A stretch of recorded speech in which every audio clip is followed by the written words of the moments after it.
Good morning, councillors. Good morning to the executive team and other officers assisting in the chamber today. Good morning to those joining us through the digital gallery due to ongoing restrictions on capacity. It's my privilege to declare the ordinary meeting of Tuesday, the 22nd of February 2022 open, and in doing so, to acknowledge the traditional owners of the lands across which our magnificent region is formed, and to pay respects to their elders past, present and emerging, and again congratulate them on their continued nurture of their culture. I note we have one leave of absence, being Councillor McConnell, which was properly considered at the commencement of the last meeting.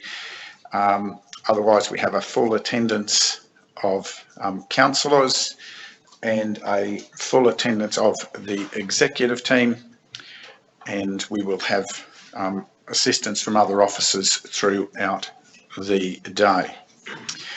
Therefore, I believe there are no apologies to consider. Reverend Helen Paget, I believe you're online.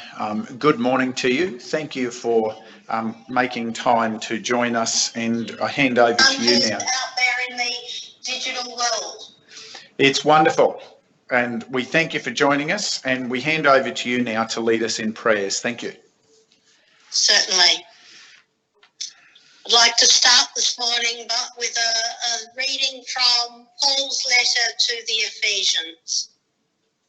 Chapter 6. Finally, be strong in the Lord and in the strength of his power. Put on the whole armour of God, so that you may be able to stand against the wiles of the devil. For our struggle is not against enemies of blood and flesh, but against the rulers, against the authorities, against the cosmic powers of this present darkness, against the spiritual forces of evil in the heavenly places. Therefore, take up the whole armour of God, so that you may be able to withstand on that evil day, and having done everything, to stand firm. Stand therefore, and fasten the belt of truth around your waist, and put on the breastplate of righteousness. As shoes for your feet, put on whatever will make you ready to proclaim the gospel of peace. With all of these, take the shield of faith, with which you will be able to quench all the flaming arrows of the evil one. Take the helmet of salvation and the sword of the Spirit, which is the word of God. Pray in the Spirit at all times, in every prayer and supplication. To that end, keep alert and always persevere in supplication for all the saints. Pray also for me, so that when I speak, a message may be given to me to make known with boldness the mystery of the gospel, for which I am an ambassador in chains. Pray that I may declare it boldly as I must speak. This letter from Paul is written to a people who are distracted by the trappings of society. He is calling them to be faithful and true to the calling of Jesus, to be strong in resisting sin, and to be the person God calls them to be, not bending and breaking as they are blown about by the wiles and lures of power and prestige. The call to serve your community is one which none of you have taken lightly. You serve the people of your respective wards, yet you also serve the whole of the Scenic Rem. It is not an easy task. It is one which presents you with conflicting pressures, conflicting points of view, and conflicting agendas.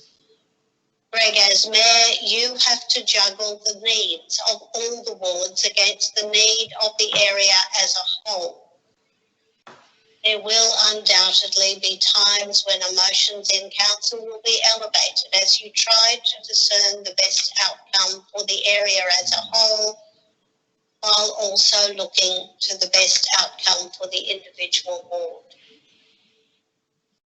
In response to the word, we affirm our faith. In the toughness and traumas of life, we are never left defenseless, for the covering of God lies around us, stronger than any deaths. We believe in a God who showed us with open arms stretched out on a killing cross the power of good to defend the faithful, to rise free in strong life again, to an eternal challenge to all the forces that would destroy us. In our everyday, we believe that we are given energies for survival, cherishing and healing, courage and renewal, to face all that stands between us and the victory of love. Let us pray.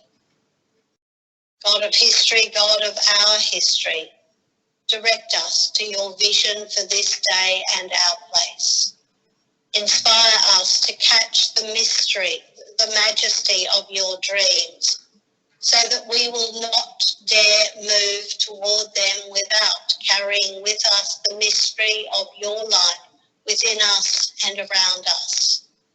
Inspire us with the wonder of the breath of all that you imagine, so that we will long with all our heart and mind and strength to be part of it. We are as nothing without your care for us, O God. We stand naked and trembling unless you cloak us in the rigour of your determination to bring in a new heaven and a new earth. Stand with us. Come with us. Give us a lightness of heart, O God. Give us joy along the way, persistence and creativity, and bright dreams of things beyond our sight. Jesus, you were born in a little town. You grew up under the authority of local leaders and officials who managed much of your daily life. We lift up our council, our local government leaders today. We pray for our mayor, Greg, our councillors, Derek, Jeff, Virginia, Michael, Marshall, and Duncan, who serve our local communities. Strengthen them with wisdom and grace for the heavy burdens they carry. May they manage their teams and projects with love, keep their hearts pure and their eyes turned toward your face as they work in the best interests of the people they are called to serve. Lord, we lift up all those in leadership positions in the Scenic Rim Council. May they be endowed with wisdom, strength and justice to administer their duties in a manner that is right and pleasing in your sight. Give them the wisdom to rightly and justly administer the law and to carry out their judgments and decisions in the fear of the Lord. Give each of our leaders wisdom, insight, and integrity in their decisions they have to reach, and may they live peaceably in this land. I invite you to join me in the prayer that Jesus gave us, using the words most familiar to you. Our Father in heaven, hallowed be your name. Your kingdom come, your will be done on earth as in heaven. Give us today our daily bread. Forgive us our sins as we forgive those who sin against us. Save us from the time of trial and deliver us from evil. For the kingdom, the power and the glory are yours now and forever. Amen. May truth be a belt around your waist, righteousness your breastplate.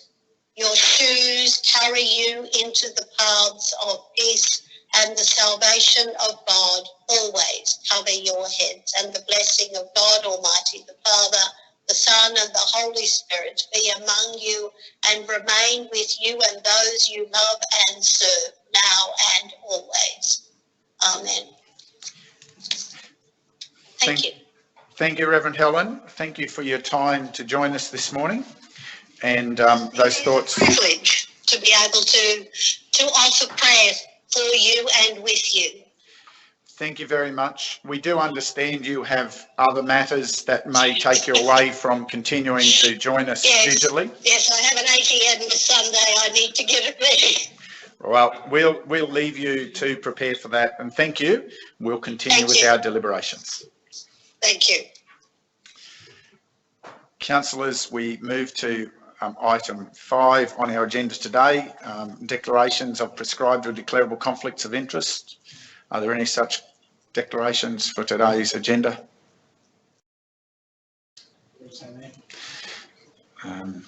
Okay, thank you. Then I believe that takes us then to announcements. There's no announcements or minutes. Item 7, there are no deputations or petitions advised for today's meeting. We move to item 8. Councillors, we have 2 sets of minutes to consider for today. And of course, the minutes of the meeting of the 12th of January are being represented this morning for adoption, as they were deferred last meeting. Councillor McInnes wanted to recheck something. I'm presuming that's occurred. So the first recommendation before us is that the minutes of the special meeting held on the 12th of January 2022 be adopted. I seek a mover. Councillor Enright. Any questions to that? Councillors, they've been out for quite some time. If there's been any queries, I would have thought they've been put through. Are there any questions to it? Oh. Just one question. Was Councillor McGuinness satisfied with the minutes as presented? Well, I'm presuming that the councillor, were there any amendments requested by councillor? No, there were no amendments requested by councillor McGuinness. So I'm presuming that he's satisfied from that basis. Seek. Thank you, councillor. Seek a seconder. Councillor Chalk, you wish to speak? Councillor, anyone wishing to speak against? Anyone wishing to speak additionally? Put the motion. Those in favour. Are you, Councillor McInnes? Are you a favour? Thank you. And then that's carried unanimously. Move to the second recommendation that the minutes of the ordinary meeting held on the 8th of February 2022 be adopted. Councillors, you've had access to those online for some time. So I seek a mover. Councillor West, thank you. Any questions to those minutes? Any items of discussion that rise from it? If not, put the look for a seconder. Councillor Chalk. Then you wish to speak, Councillor West? No, thank you, Mayor. Anyone wishing to speak against? Wishing to speak additionally? Those in favour? Councillor McGuinness, are you in favour or against? Thank you. It's carried unanimously. We move to item. We move into. There is no business arising from the previous minutes to consider today. So we move to part 10 of our agenda, the business of the meeting today, and we move to item 10.1. CEO, I'd ask you to introduce this item. Good morning, Mayor, councillors, executive officers and members of the public listening at home. Item 10.1 relates to an invitation that was received by Councillor Swamborough from the Institute for Sensible Transport to attend a one-day transport and accessibility masterclass designed for local government councillors, being held on the 17th of May 2022. Councillor Swamborough has indicated his intention to attend on a remote basis. Costs are $850, but if booked prior to 1st of April, I think it was, there's a $400 saving, so it'd be $450. The program is attached, Mr. Mayor. Thank you. Any questions to the report, councillors? Any points for clarification? Councillor Enright. Thank you, Mayor. Just would like to understand the focus for this particular course or workshop. Question to the CEO, is it on inspection of that and of the facilitators appear to be very much an urban focus, but happy to be advised otherwise. I guess, Mr. Mayor, in terms of a determination as to the suitability of the training or the one-day workshop, that's not an assessment that we would do.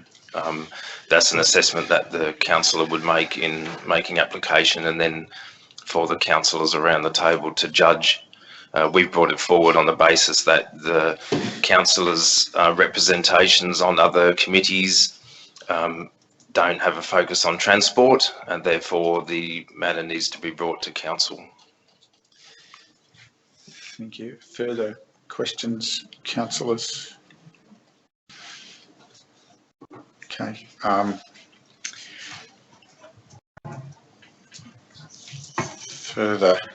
Any further comments of clarification to the report? If not, Jim, I'll get you to introduce the recommendation. CEO, sorry. Thank you, Mr. Mayor. The recommendation is that council endorse the attendance of Councillor Derek Swanborough at the Transport and Accessibility Masterclass to be conducted remotely on Tuesday, 17th of May 2022, and meet the costs of his attendance. Mayor, may I move an alternate motion? You may, propose, councillor. There's only a recommendation at the moment, so there is no motion to consider. That council endorse the attendance of Councillor Derek Swanborough at the Transport and Accessibility Masterclass to be conducted remotely on Tuesday, the 17th of May 2022, and that all costs for this course be borne by the councillor.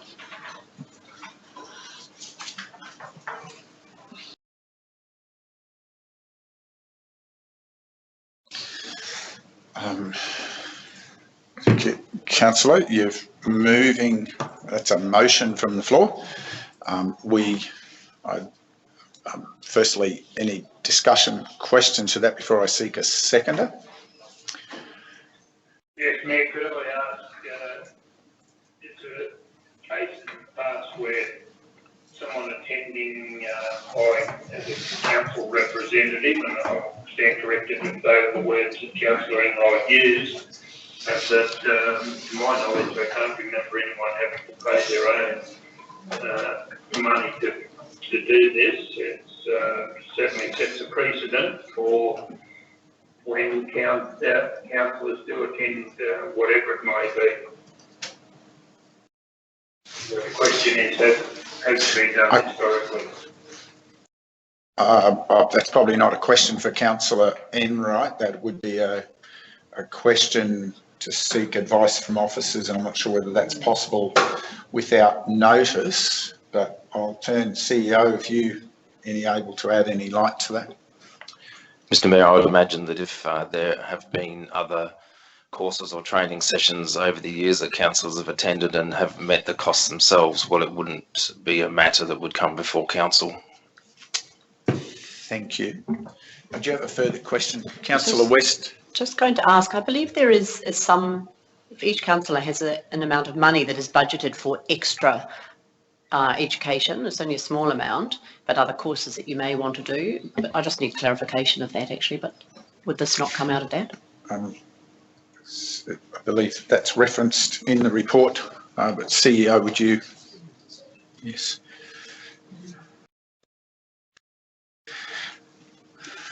The answer to that is yes, there is. There's an allowance made for each councillor during the year for attendance at events which are outside of, say, the Local Government Association conference and the like. and on the basis that if councillors don't utilise those funds, then they don't accumulate over the period of the term. Thank you, that's clarification. I wanted to thank you. Councillor Enright, I would probably ask the obvious question is the difference between what was in the report as a recommendation and your motion is around the balance of payment of cost. Is there a perspective as to why you believe that's relevant? Thank you, Mayor. Look, I do have a view. A couple of things, I guess. Certainly to start with, Councillor Swanborough is not currently the nominated transport representative, which Councillor West is. This particular conference appears to be a city or urban focus, which doesn't fit with our region. It also appears to focus on the technical aspects of planning, parking management tools, and issues that apply to council officers rather than council laws. I've done a bit of research on the Institute of Sensible Transport. Their initiatives is reducing car use with more walking and cycling. And they have programs of bike share arrangements in large world cities of New York, Singapore and London. And their existing clients are very large government departments or cities. Now, I understand that Councillor Swanborough has or had an interest in e-scooters, and I see that fits in with this program. And therefore, if Councillor Swanborough was interested in attending because of his interest, then I think it's fair that he's allowed to do so, provided that he funds the tickets personally rather than that being an expense incurred by our council. Thank you, Councillor. Any other questions for Councillor Enright?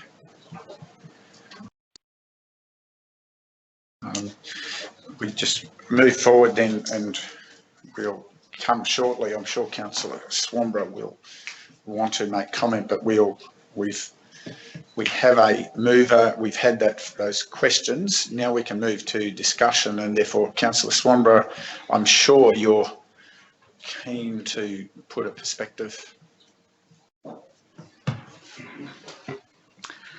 Thank you, Mr. Mayor. Look, no one can deny that there are a few things that councillors should be aware of as a core subject as being a councillor. They might include waste management, they might include finance, they might include transport, they might include accessibility. All these things are relevant in different degrees and scales across the whole spectrum of local government. This course to me is very relevant to my residents on Tambourine Mountain who have sought transport solutions. Their border is on a city, their community of interest is in a city, and it's no different to the fact that we use trunk roads in the Scenic Rim. I don't understand necessarily the thoughts of my learned councillor that this is not relevant to Scenic Rim or that it's city basis. Certainly we learn from what happens in cities, but and we all face different transport needs. Certainly in the area of electric vehicles and e-charging, that's very relevant to economic development for the Scenic Rim going forward. I think it'd be a little bit parochial, quite frankly, to think that this doesn't apply, these topics to the Scenic Rim or to my residents on Tambourine Mountain going forward.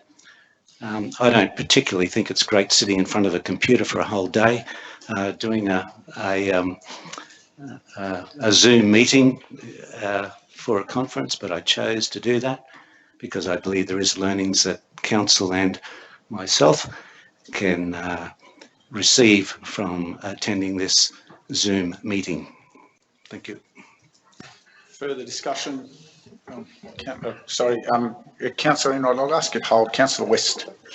Thank you, Mayor. It's just I was going to ask Councillor Swanborough, following the day-long session, would you be prepared to give us a bit of a resume about what's come up and what pertains to the Scenic Room? Could we expect that, please? Yes, always happy to do that. And also, I think for those who are deeply interested, the whole session will be recorded, and any council will be able to then sit down, because we've paid registration and received the data. Everybody will have the opportunity then to go and listen to the proceedings from that conference. Councillor Enright. Yeah, Mayor, can I just ask clarification on the cost? The report talks about the $850 for the early bird ticket, which is a saving of $400. So I anticipate that the post 1 April is $1250 as opposed. Yeah, that might be my error, sorry. Sorry, CEO, would you clarify that for the council, please? Sorry, Mr. Mayor, I may have misled there when I've read that sentence again with Councillor Enright's inquiry. It does look like it would be $1250, not $450. So I apologise there. So just to clarify, so with an early bird, it would be $850. With an early bird, it would be at present it would be an $850 cost with an additional $400 penalty if it was normal outside of early bird. Thank you for that clarification. Yep. Thank you. Further questions, Councillor McInnes? Further. I'm reading that as it'll be after 1st of April. You've written That's, before 1st of April to say $400. that's what we just clarified, Councillor, yes.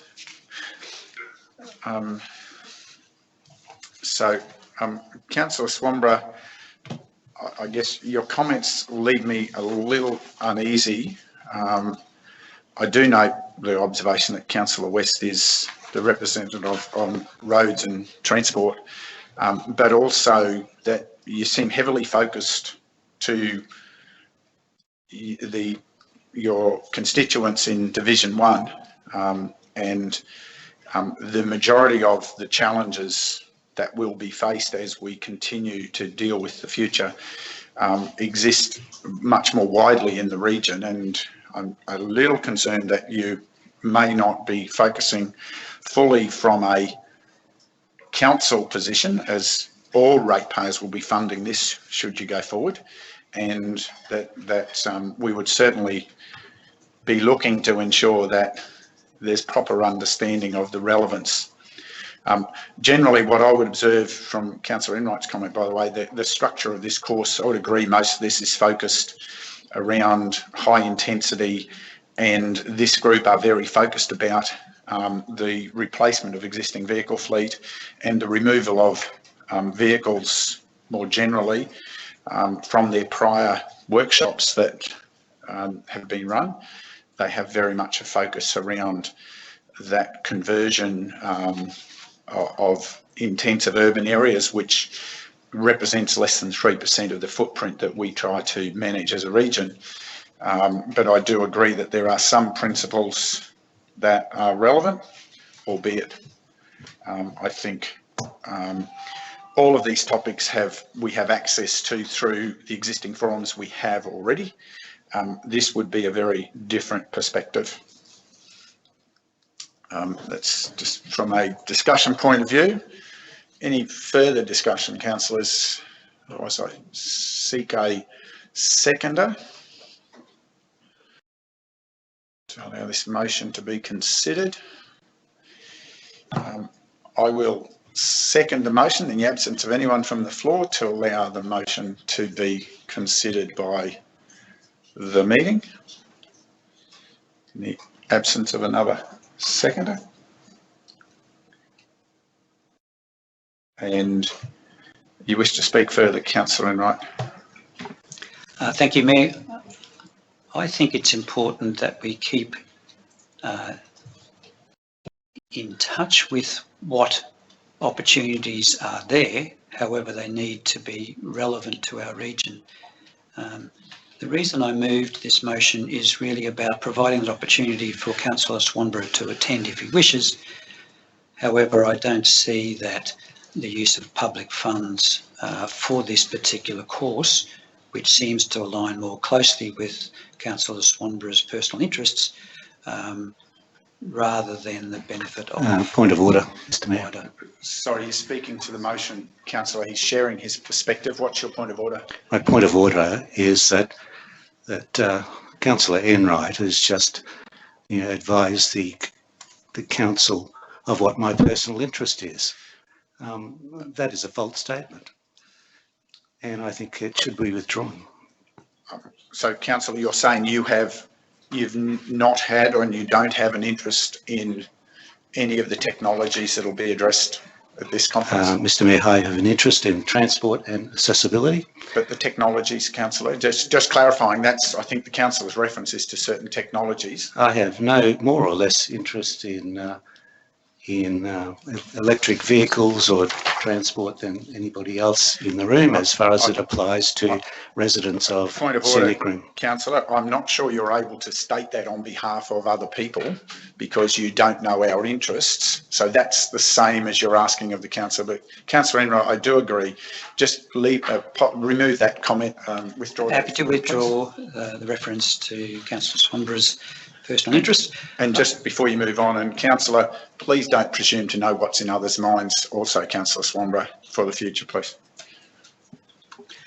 Thank you, Mayor. I think the focus needs to be aligned with the requirements of our region, and sadly, because of the size of our region, the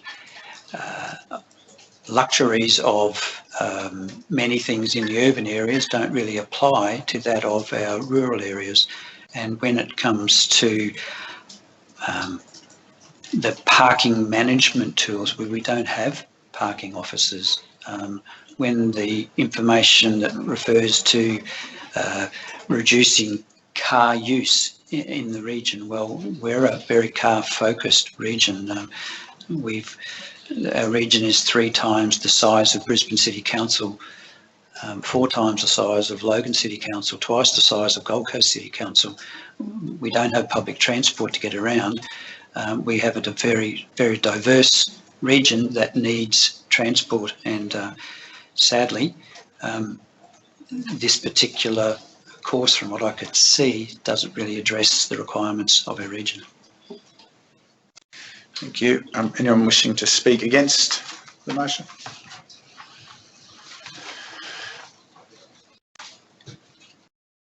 Anyone wishing to speak additionally to the motion? Mr Mayor, this request is purely borne out because it's about transport and accessibility. No one's mentioned anything about accessibility so far in this discussion.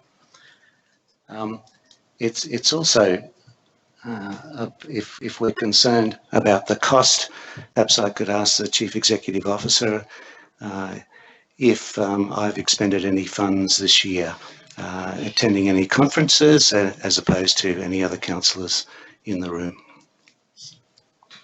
Sorry. Councillor, it's disappointing that you didn't ask those questions when we're in question time. Perhaps I'm happy to allow the CEO the discretion, but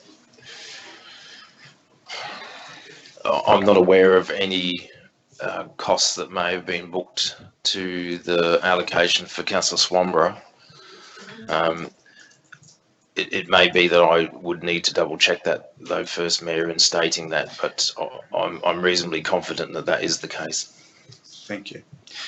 Well, I realise now Councillor Swanborough wasn't speaking to the motion at all. I will speak against the motion, and not because I believe the content of it has direct relevance in all its aspects. Very few programs that we participate in do. The majority of the issues in here will, at some point in the long-term future, become major for us. They are matters that, some of them are matters we do need to plan for, particularly in the development of Bow Desert as the major population centre moving forward, and as the area that is most likely to need some of those solutions earlier. It's very interesting. Things like electric vehicles, the evidence is very strongly raising that the federal government have indicated they prefer that the charging for electric vehicles is dealt with as an individual at home, and that they're putting funding towards that rather than that being a public infrastructure that will fall from use.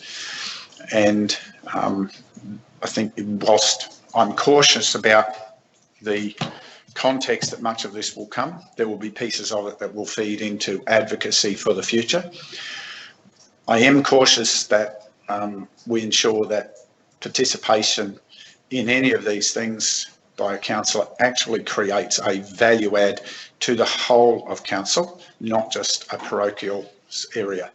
And that's still a concern. However, I believe on principle we should be encouraging councillors to upgrade skills and to upgrade knowledge, because there are certainly needs in that regard. Anyone wishing to speak for the motion? Anyone wishing to speak further? And I'll put the motion. Those in favour? Those against? Councillor? Yes, Mayor, I'm against the motion. Thank you. The motion is defeated 4-2, and I'll call a division. Those for the motion, Councillor for Division 1 and Division 4, and those against Mayor Division 3, 5 and 6. That motion being defeated, we have the option to return to the original recommendation as a proposal, or to seek another motion from the floor. There's no other motion from the floor. I ask that we return to the original recommendation. If you please introduce that for us again. Thank you, Mr. Mayor. The recommendation is that Council endorse the attendance of Councillor Derek Swanborough at the Transport and Accessibility Masterclass to be conducted remotely on Tuesday, 17th of May 2022, and meet the costs of his attendance. I seek a mover. Councillor West, thank you. Before we move to questions, again,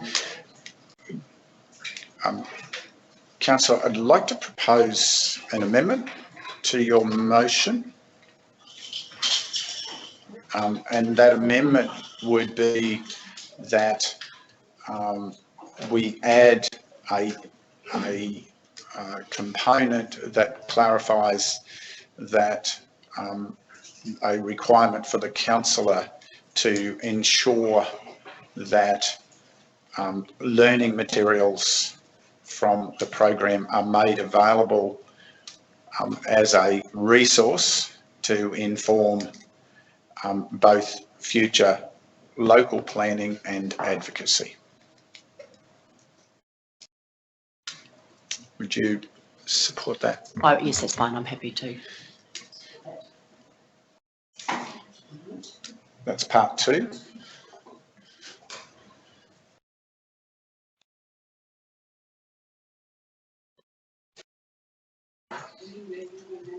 I'm moving the amendment. I'm happy if the council wishes to adopt it as her motion, and that makes it easier. Include it in her motion and not as an amendment.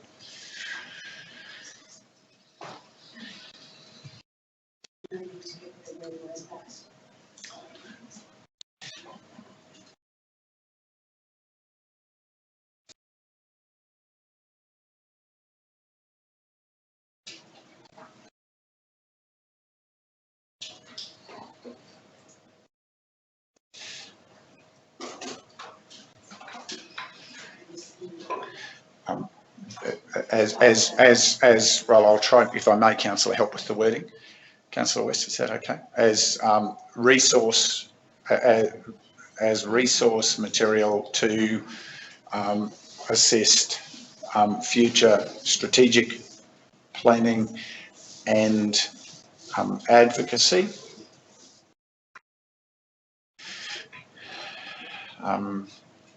The learning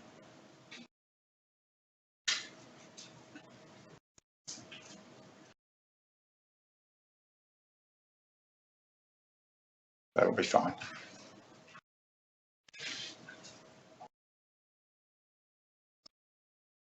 Councillor West, I think that gets the direction significantly enough that at least there's something that comes back. It does.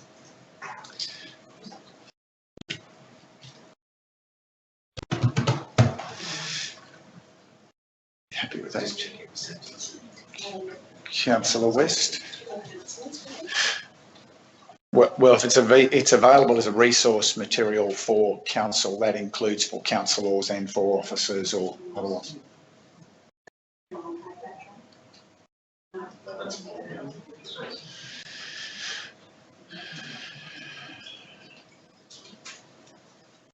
I'm happy to accept that. Thank you, Councillor. A question, if I may, regarding the wording. Certainly, Councillor Enright, assist Councillor West. I'm sure she's agreeable. Trying not to wordsmith, but I'm wondering in that final word of point 1, whether meet the cost of his attendance should be changed to registration or participation. Registration, I thought maybe. Well, note your comment, Councillor. In fact, it's the registration is for remote attendance. I think the remote is identified in there.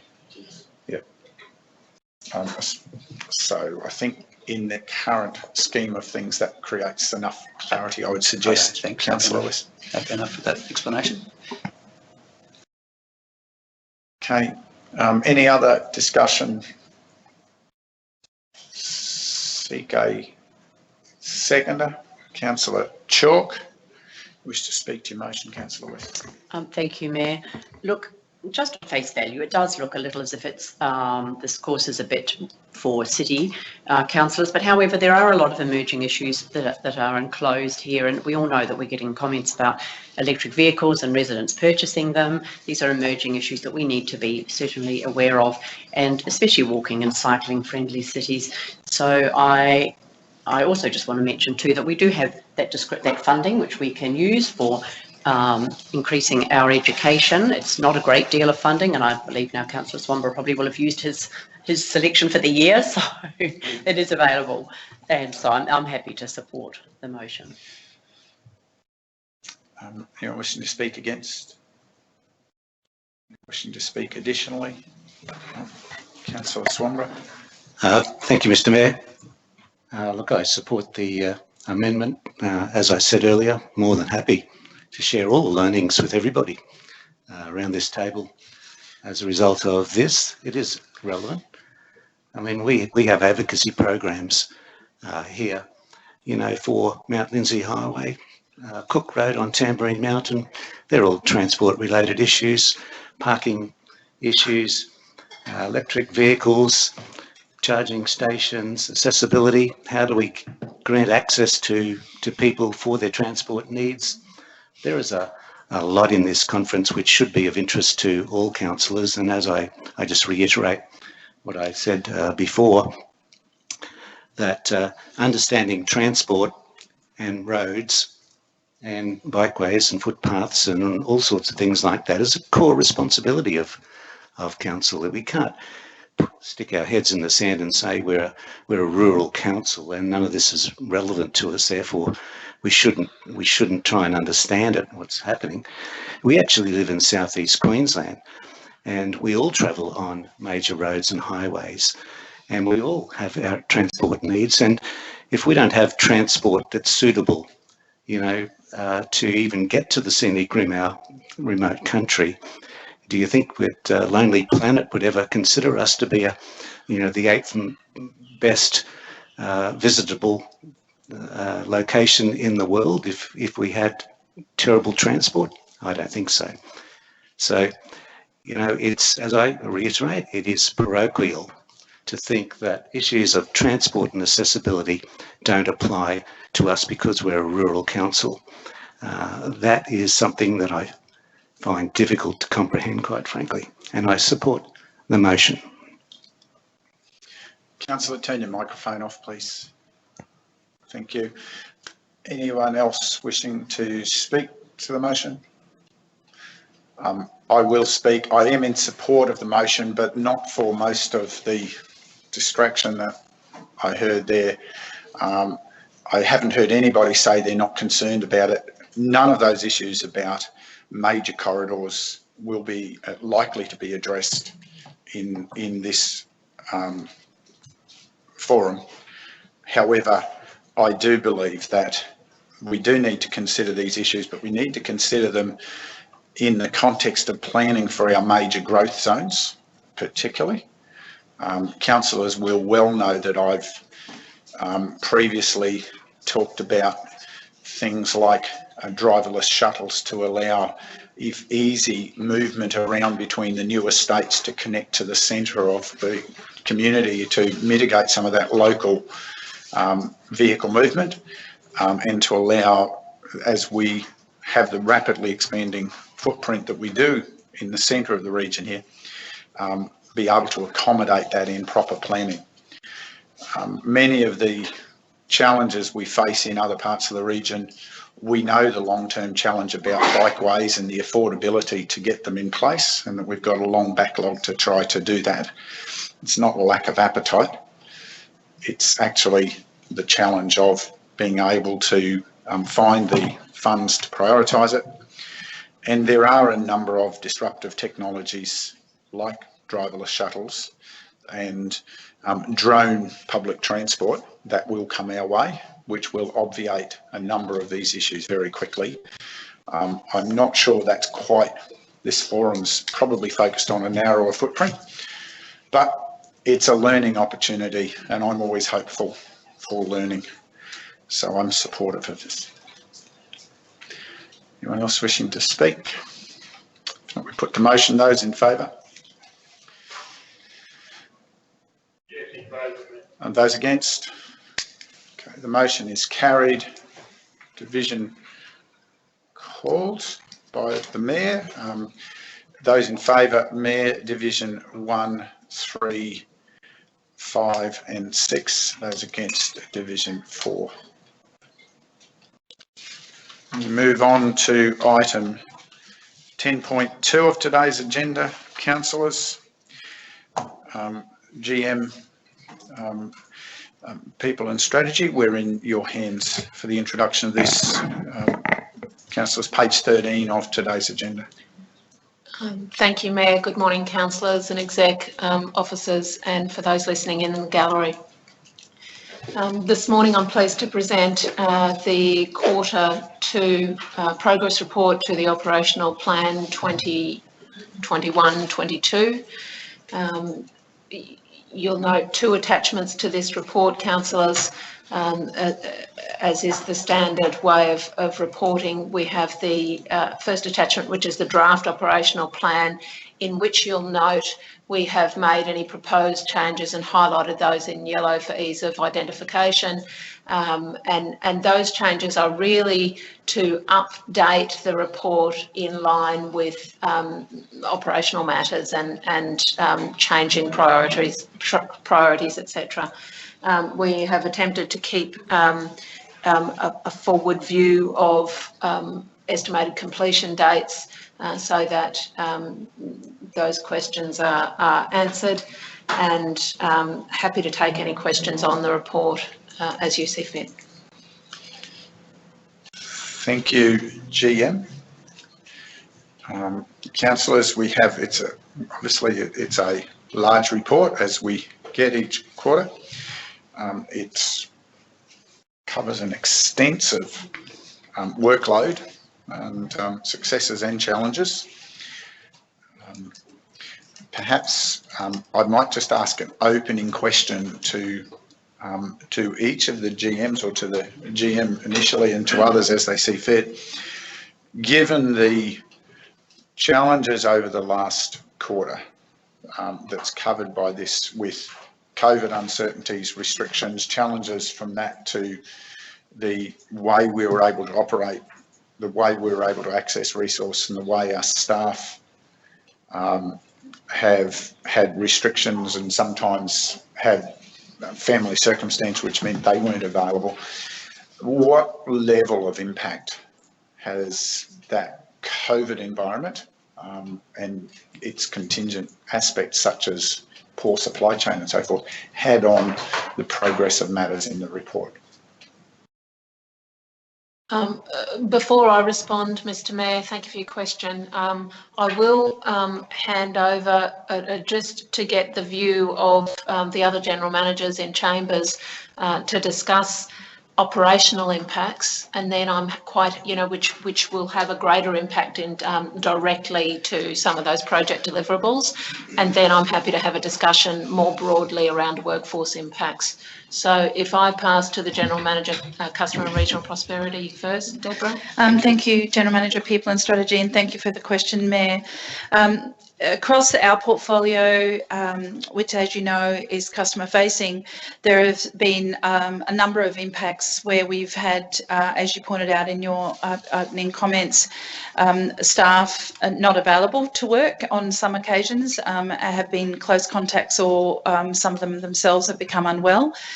We've had to close a couple of the libraries, open and close, just to make sure whereby there's been anyone diagnosed that we're aware of that has been to those library facilities, that we've been able to appropriately clean them and then reopen them to the community as we can.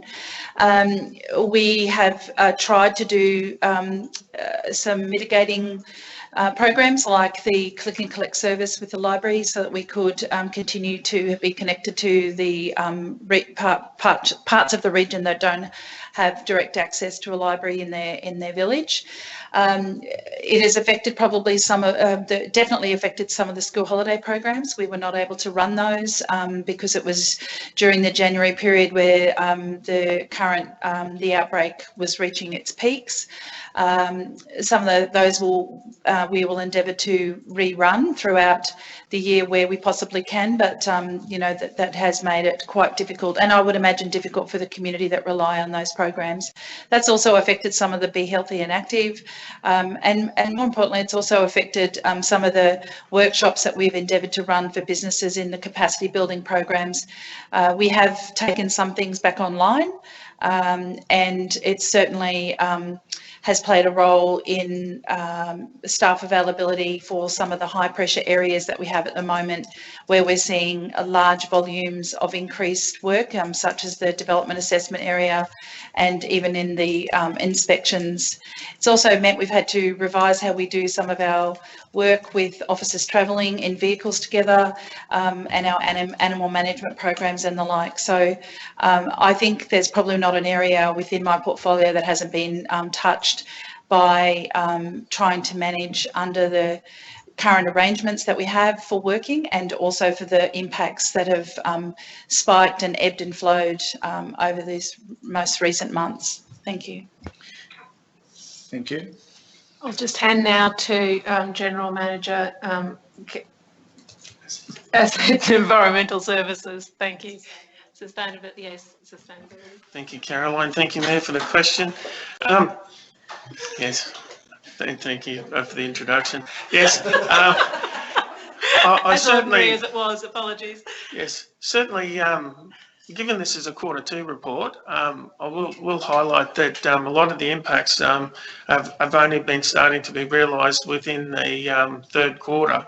But I will say that certainly we've seen the ongoing issues with supply chains was also probably the most dominant is with the fleet services, seeing quite lengthy delivery times on replacement vehicles and white and yellow plant, as well as some material, when we have breakdowns, some of the parts that are required are taking an extended period of time.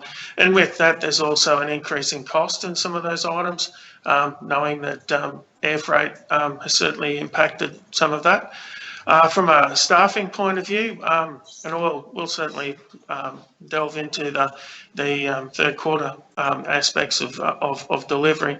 Probably going back, to the second quarter first, we had a reasonable amount of impact with wet weather, which really impacted the second quarter of mainly our capital delivery, and a refocus of resources to get our transport network back to a degree where it was able to provide a service, but still not the level of service that we would like to provide, or is the average level of service normally moving forward.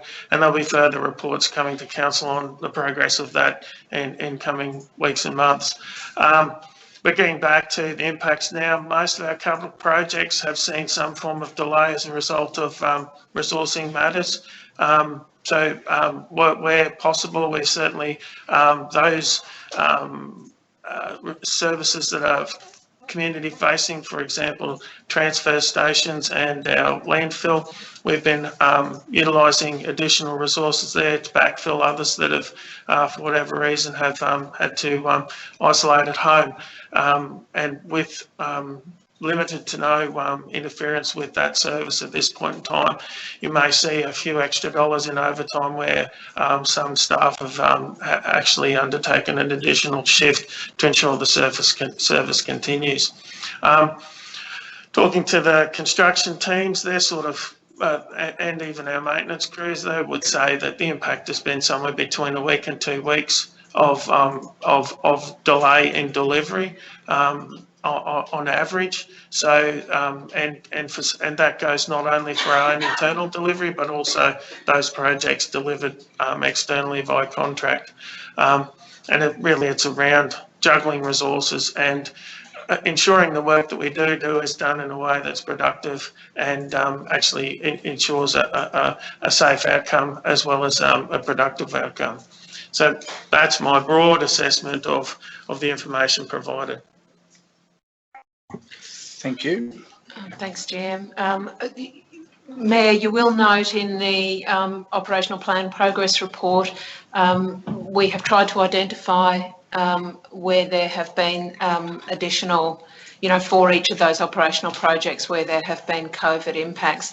I'll hand over to the General Manager, Council Sustainability, to perhaps provide some input from his perspective. Thank you. Thanks, Caroline. Thanks, Mr. Mayor, for the question, and good morning, all the listeners. I guess from a macro perspective, Mr. Mayor, the portfolios of council sustainability and people and strategy are inherently linked to what Deborah mentioned before about the service deliveries of the two other portfolios. So, their performance, our customer, council sustainability is inherently linked to that performance. And I guess whilst we provide the monthly financial reports, that's really just a microism perspective, and it really needs to be read in conjunction with the factors that impact council's performance in delivering the necessary services to the community. So I guess from that micro perspective, there are the significant examples that I can provide are the abilities in order for council sustainability units to be able to conduct effective engagement,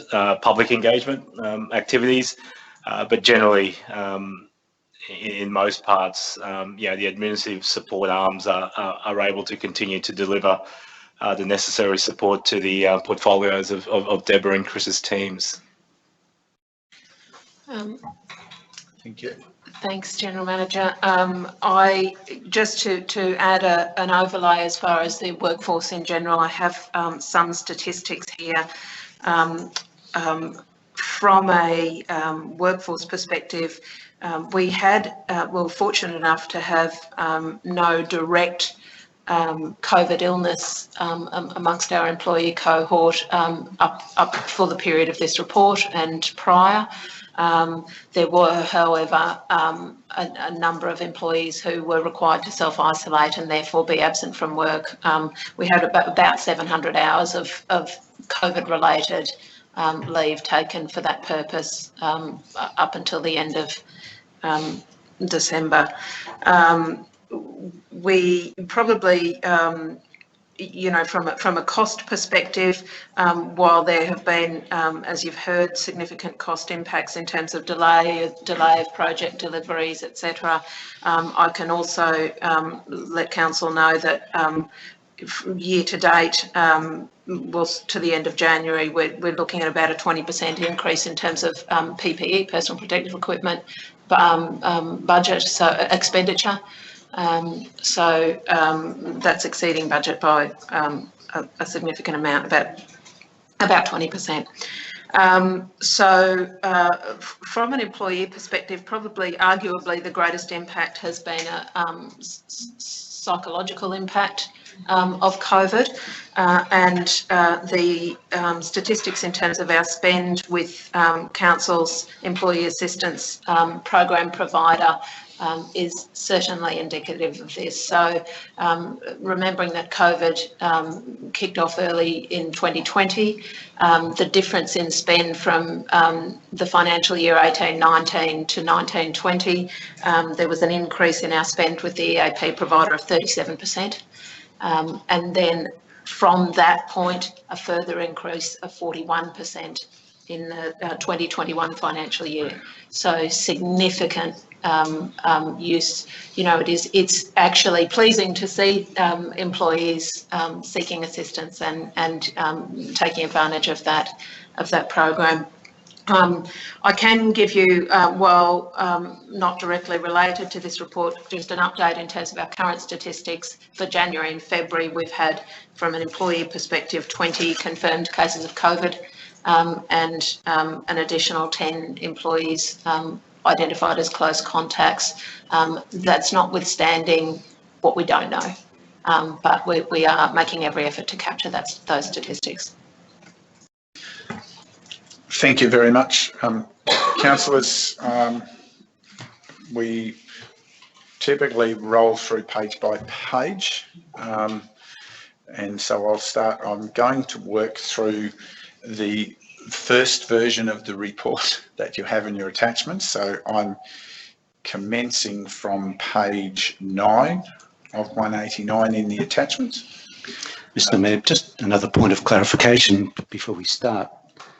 It says Q2 September 2021. Is that correct?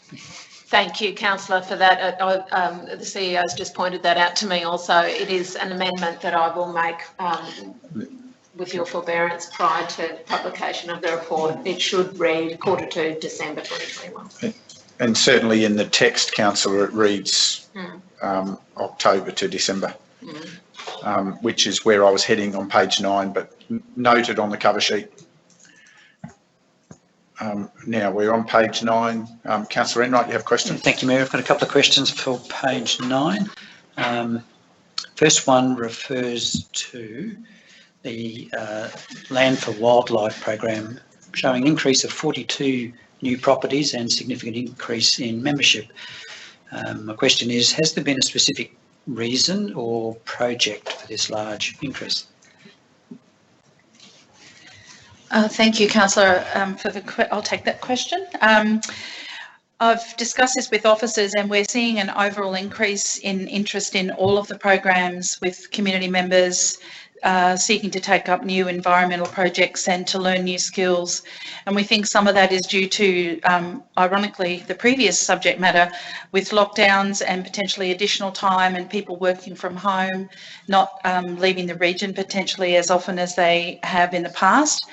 And the other reason, I think, is that we've signed up so many members is due to the Biodiversity Officer Community Partnerships, Catherine Madden's dedication to delivering this fantastic Land for Wildlife program.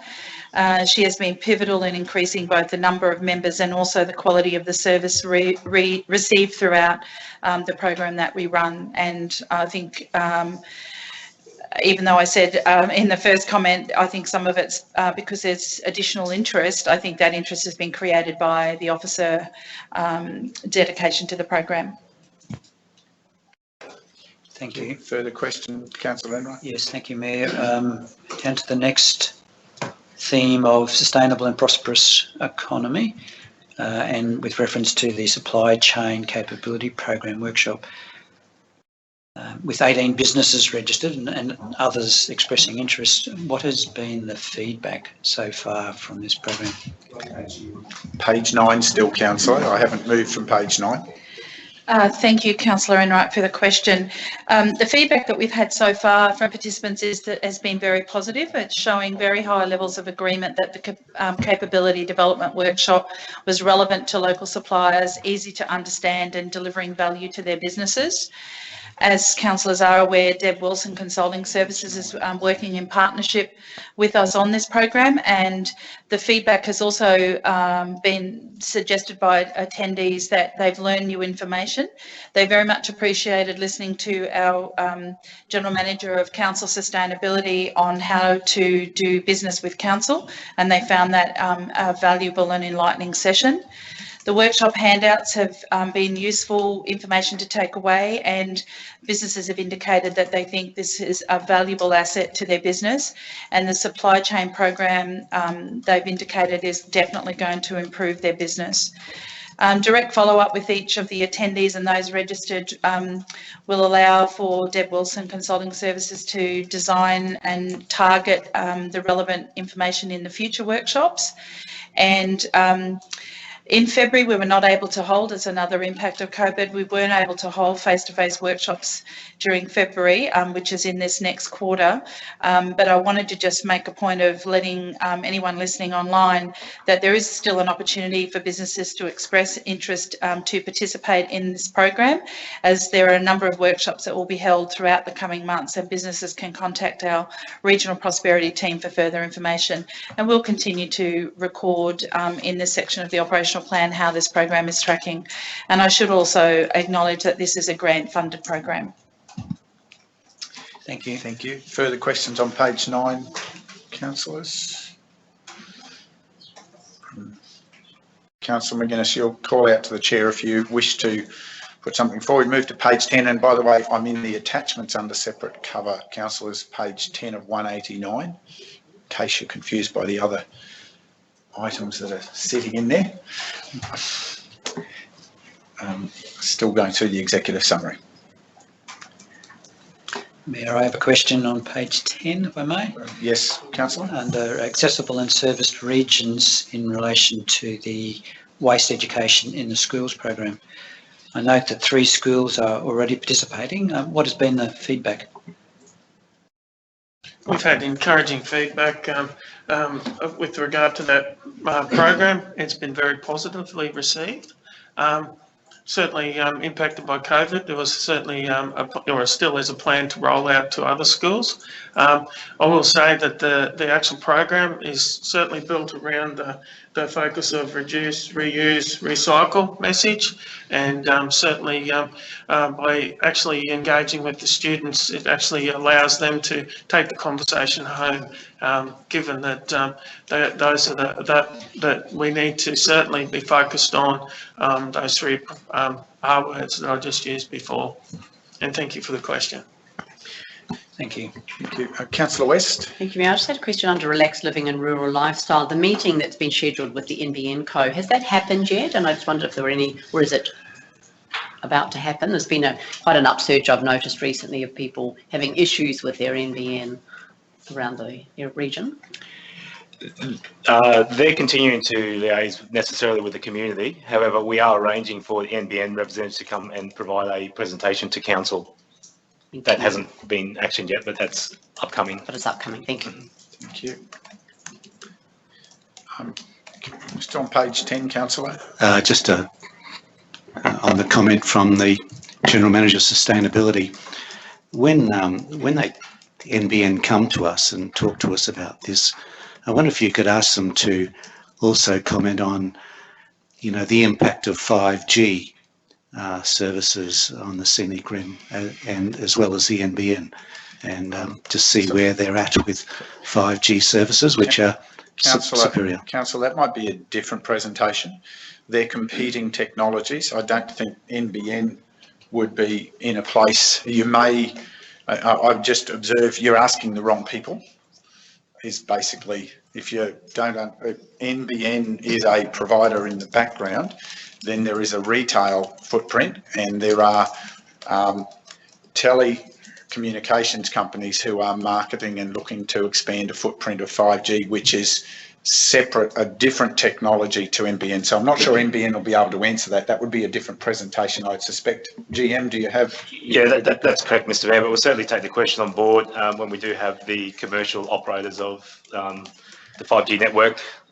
When we are in their ear at times, and we'll certainly pose that question in terms of what the strategies are for the rollout of 5G in the areas. But we'll take that question on board, but yeah, that won't necessarily be covered by the NBN provider. Move to page 11 of 189. Mr. Mayor, I've got a question on page 10. Yes, Councillor. It says that in the last sentence on the page that investigation is underway into the potential use of Council's planned community engagement platform, Let's Talk Scenic Rim, to facilitate effective community engagement with respect to budget matters. Given that you know, after this meeting, we've probably only got 4 months left until we have to adopt a new budget. Will this new facility be used, which has been rolled out now, in respect to getting consultation from the community in relation to matters that may be considered in the budget? Decision of council. I'll take that question, Mr. Mayor, and thanks for the question, Councillor Swanborough. I guess you know, with that release, to add the context, I guess it was incorporated pre-COVID in the legislation about councils engaging with the community around the budget process. That's certainly been, you know, with the relaxation on some of those, there's been a hold status around that, given the COVID. However, with the advent of this, we certainly have been working with the experts. The finance people aren't necessarily the community engagement and stakeholder engagement experts, and we've linked with the teams within council to explore what the opportunities are. There's a wide and varied engagement activities, going from 80 questionnaires to simplified metrics. But once the consultation with the community and stakeholder engagements have been provided, and that campaign has been drafted, that will come to council in terms of whether that's necessary. It's probably an exercise of dipping our toes in the water first, given that there's a new platform, and to make sure that it's not an overload, and to give that assurance to the community that engagement, you know, how that's incorporated into the process as well. Can I just clarify in amongst those comments, any decision of what to move forward with this year would be a decision of council? That's correct. That draft will be brought back to council to make sure that it covers off the necessary metrics. Move forward to page 11. Now getting into the specific detail areas of focus, councillors. You've all had an opportunity, so are there any questions on page 11? You should know where you've got questions. Page 12.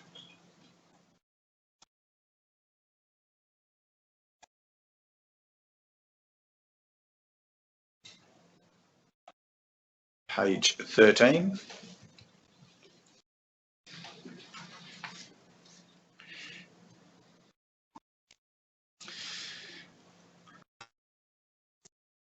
Page 14.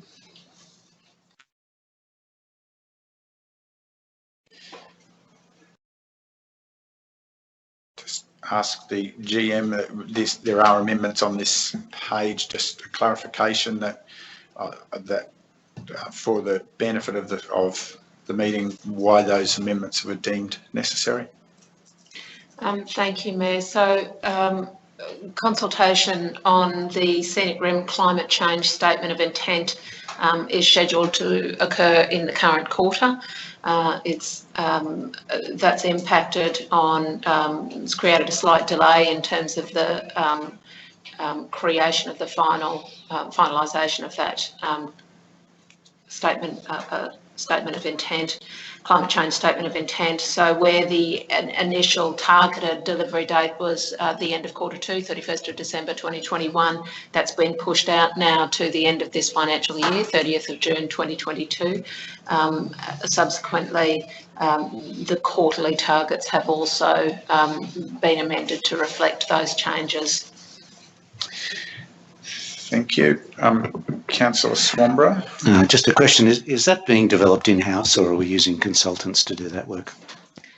I'll take that question. Thank you, Councillor. No, it's already an interim statement of intent that's been developed. It was presented by the Mayor through a mayoral minute in, from memory, don't quote me please, January 2020, if I'm not mistaken, and had been on the back of some representations of the community for Council to consider climate change, and as a result of that, we were wanting to do some funded community consultation, and unfortunately that was unsuccessful as a new budget initiative, I think the last financial year. And so the finalisation of the Scenic Rim climate change statement of intent will occur using in-house resources. And just to the points that I could add to the points by the General Manager, People and Strategy, one of the delays is also that because we're doing it in-house, we've actually formed an internal working group so that we're covering across the council, across all of the portfolios. Very grateful that my colleagues here have been able to provide excellent staff to work on that, and I'm very happy to be chairing that group. So we just needed to do some other research internally to help us finalise the climate statement of intent, which will be presented back to Council for adoption in the near future as outlined by Caroline. Thank you. Move page 15. I note similar timing amendments here. GM, anything other than just scheduling? Thanks, Mr. Mayor. No, this is another one where the scheduling has been amended from end of quarter two to the end of quarter four. General Manager, Customer and Regional Prosperity, if you want to add. Thank you. There's quite a lot of, this is a grant funded project, as councillors know, and so there's been quite a lot of work to occur. There has been some delays, but, you know, trying to get people into a room and have the conversations, but it's certainly on track now and will be completed in that time frame. Page 16. Page 17 of 189.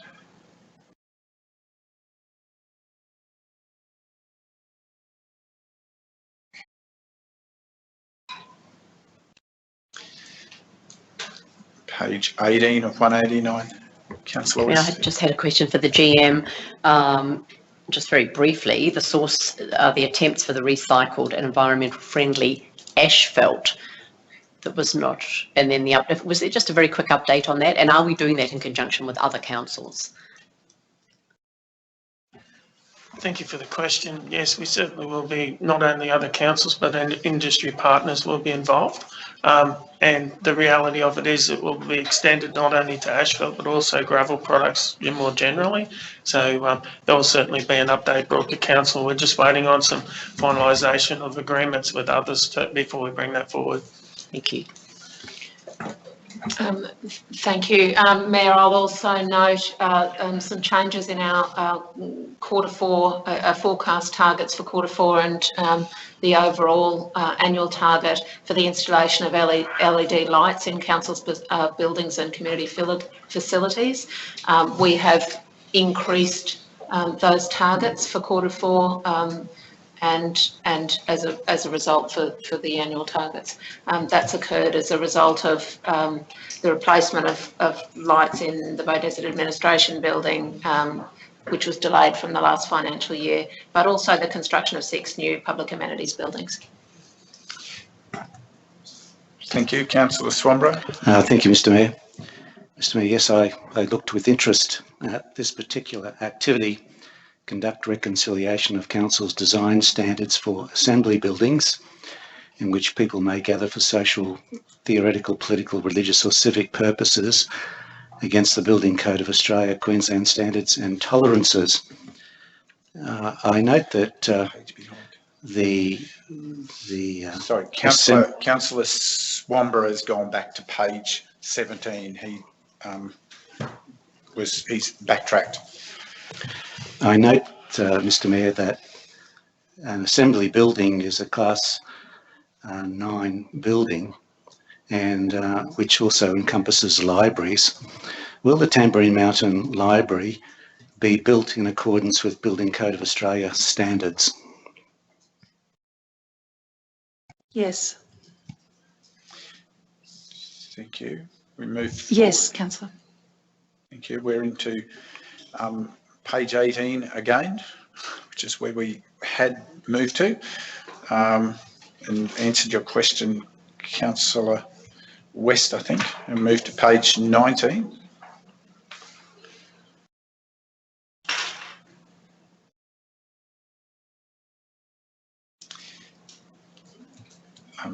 Page 20.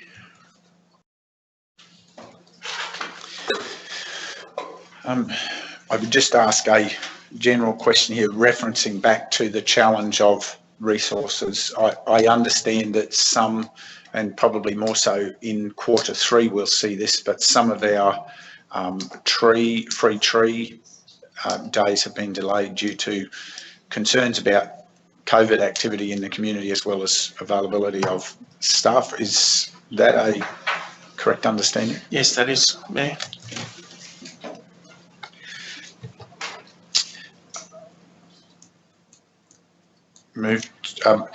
Councillors, we are about to move into page 21, which is Sustainable and Prosperous Economy. I'm going to take an adjournment there, just to allow us a very brief break and to return. And I'm going that it's currently 10:36. So I'm going to suggest, councillors, that we should be able to return let's return by 10:55 to resume the meeting. Thank you. Councillor McGuinness, you note that time frame. We'll be continuing on. Perhaps we'll reconnect if you're disconnecting. If you're just on mute, I suspect would be fine. Thank you. Please.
Councillors, welcome back. And also to those joining us in the digital gallery, we now continue on page 21 of 189 as we move into the pillar of sustainable and prosperous economy. Councillor Enright. Thank you, Mayor. I would like to ask a question just regarding the Business Excellence Awards, and particularly how the targets were well exceeded. What was the outcome, or what outcome has been identified through the significant engagement with the business community through the process of the Business Excellence Awards? Thank you, Councillor Enright. I'm happy to take that question. As councillors would be aware, the Scenic Rim Business Excellence Awards are aimed to showcase, promote and unite businesses within the Scenic Rim by recognising excellence in innovation, productivity, customer service. The nomination process provides an opportunity for employers to acknowledge and reward their employees, but also a great opportunity for them to self-reflect and examine their businesses by evaluating core strengths, strategic focus, performance and their achievements. The 2021 event that was held, the awards, we believe absolutely met that aim. And in 2021, Council received 49 business submissions across 65 nominations. And the awards ceremony was held at the Boona Cultural Centre, was attended by 210 people with a significant amount of positive feedback, and post the night, including a number of winners, finalists and attendees utilising this platform to go on and promote their businesses on social media and other mediums, which attracted attention they may not have otherwise achieved. To the question around some of the significant engagement and what the outcomes are, the team believes that building the new relationships with businesses and strengthening existing relationships is a really important part of the process. And businesses have become more acutely aware of the types of customer service being offered by the Regional Prosperity Team within Council and other areas of Council, such as development assessment and our community and culture teams, and how the organisation can assist them with many moving parts of their business. Improved understanding of business operators in the region. This has helped us provide information on relevant programs which will value add to the businesses and assist in their growth. And we've been able to share things like grant programs and, assist businesses to understand whether they fit eligibility and to highlight potential projects, which has also helped them include some of these successes and discussions during their judging processes. The networking, though, cannot be denied. The business-to-business collaborations at both the awards event and, the education that has occurred across some of the different businesses as to what else is in the region and how successful they can potentially be, with many of them, businesses here exporting around the world, I think is one of the best outcomes. And for businesses to be able to connect but do business with each other means it will strengthen the local economy. I think that the other thing that we've learned is that taking the time to enter awards is a significant commitment by businesses, and as such, officers are considering whether the business awards should be held every 2 years, and we'll look forward to making some further announcements about that in the coming months. Thank you, GM. That's great. Thank you. Nothing. Yep. Councillor, still on page 21. Fire away.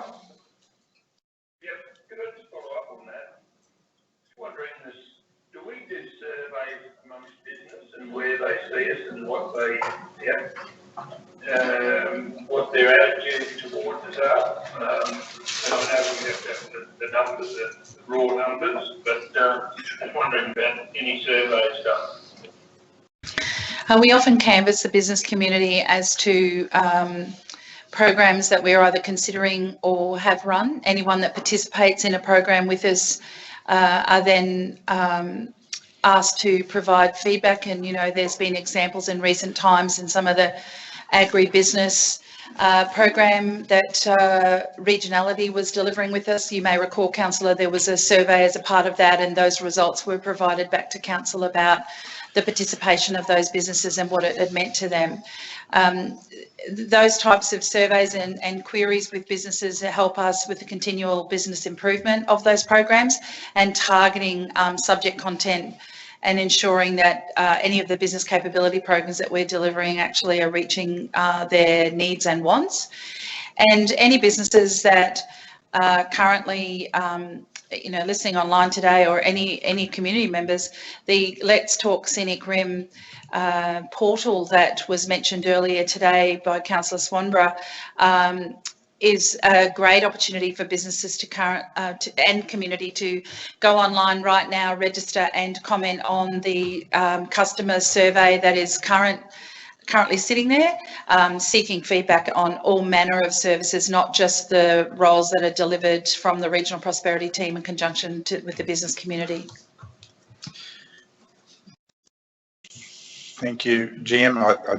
I'm aware from some Councillor McGuinness. I'm not sure whether it was widely circulated, but some great specific spontaneous feedback from a number of businesses over the last few months about the performance of council, how it's changed since their first engagement in 2015, and how their reflection of how progressive and high performing they find that relationship now, and its professionalism compared to what it used to be.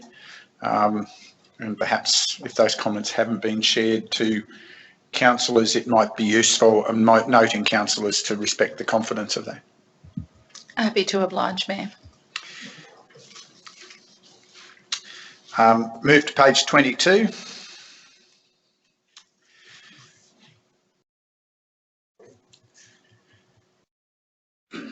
Page 23.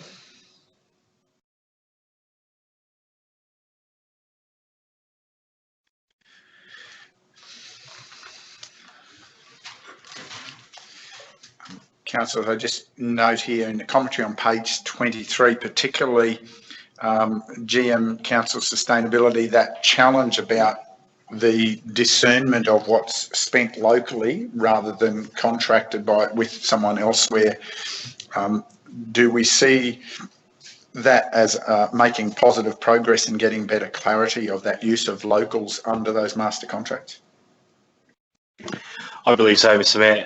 Certainly working on progressing that with a colleague, Chris, from Asset Environment Sustainability, and providing those contracts forward per se. I will add that also, as part of the ongoing review of our procurement practices, whilst this is a metric that's been highly sort of publicised and touted, we haven't progressed fully around the understanding and what it actually involves. And part of that, there's a structured approach in terms of trying to drive that additional business up, but also highlight to the prospective suppliers within the region of opportunities. So it's an ever evolving mechanism. I know we strongly sort of hark on the amount of dollars spent, but understanding the fundamentals around it will be an upcoming activity that we'll provide to council as well as the wider community. Thank you. Page 24.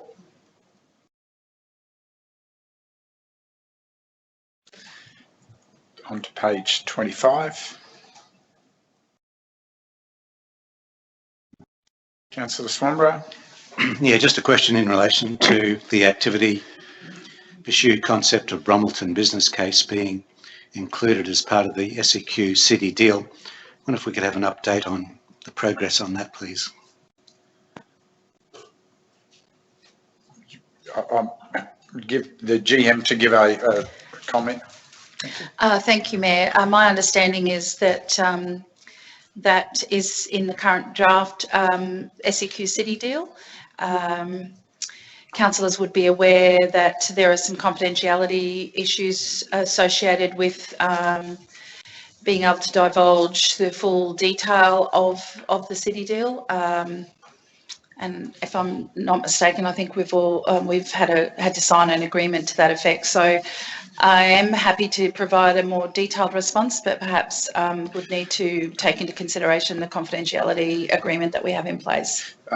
It's probably appropriate, Councillor, the deliberations around a city deal are tripartite conversation that are governed by requirements of state and federal government around confidentiality and exposure of information. Commenting beyond what's in the report would be inappropriate and would be in breach, in fact, of those obligations at the moment. As you may have seen in some general comment, the Council of Mayors has been strongly working with both state and federal governments to have a deal finalised, at least the foundation deal finalised, and there is optimism that that has progressed well over recent times, and I couldn't comment further than that at this stage.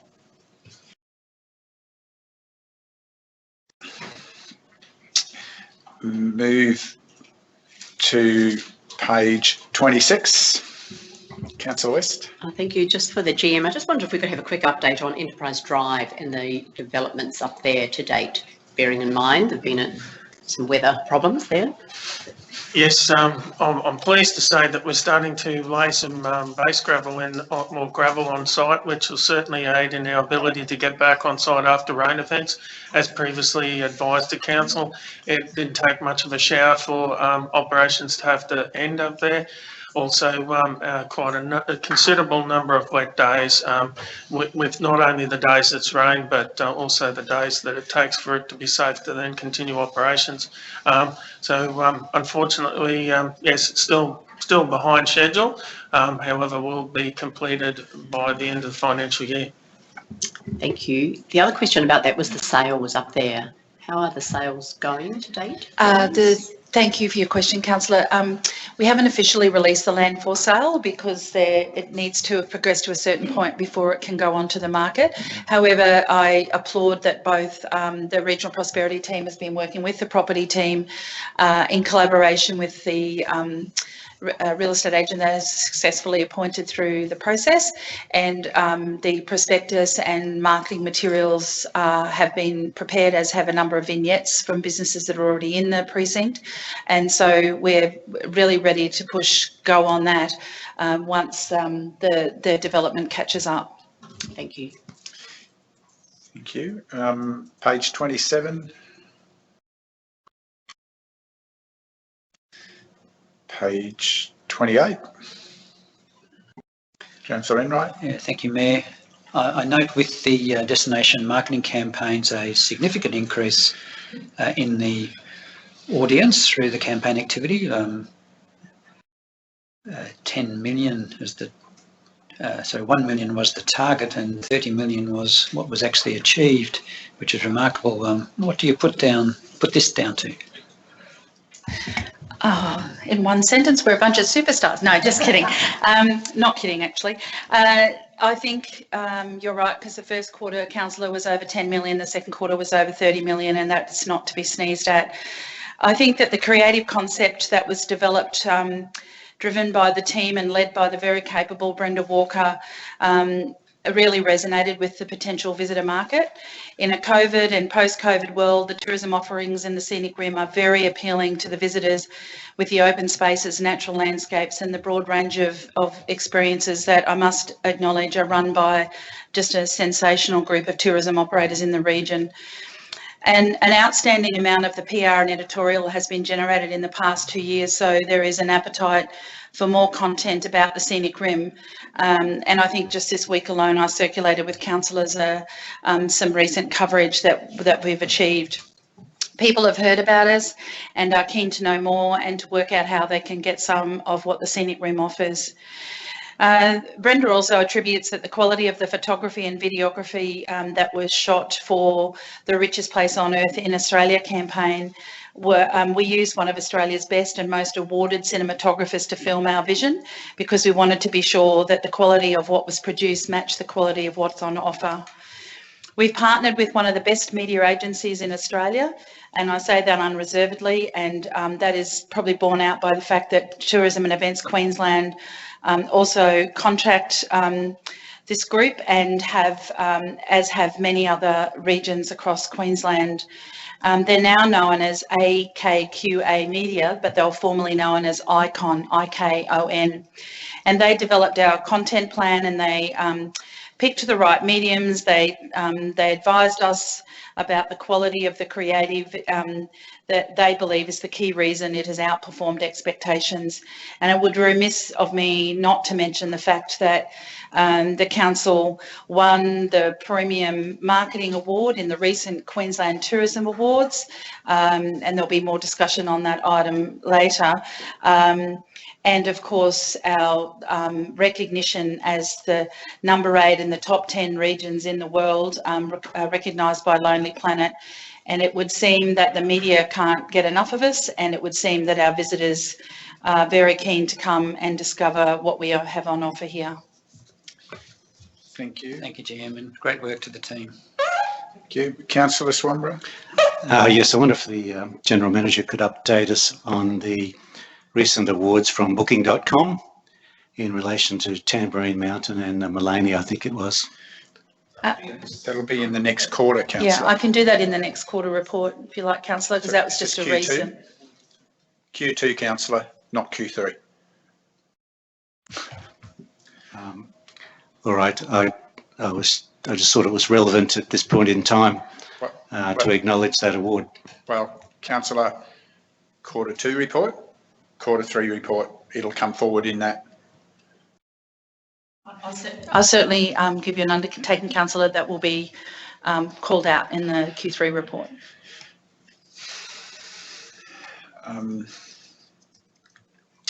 Move on to page 29.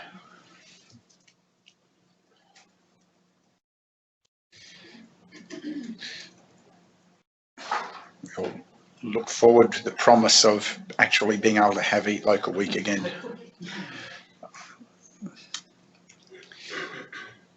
Page 30. Additional comment here to that amendment, GM? Thanks, Councillor. Just you'll note an amendment to the operational plan here in terms of the indicative annual budget, which has occurred as a result of, I guess, a reorganisation around how the funding was to be used. We've now, the team's now made a decision to use operational funding to the value of 4,500 in terms of establishing the Destination Scenic Room organisation and expenses incurred in providing an interim chair. And the grant funding for the expenses was then allocated in full to activities outlined in the funding agreement. So just acknowledging the team there. Which I should add, Mayor, was approved by the funding body. Thank you. Thank you for that clarification. Page 31.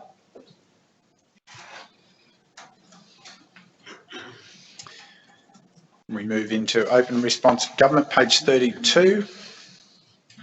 Mayor, I'll just note there an amendment to the target date for the customer survey, which we had hoped to deliver in this quarter, but has been moved forward to Q3, and hopefully you'll see an update on that in the Q3 progress report.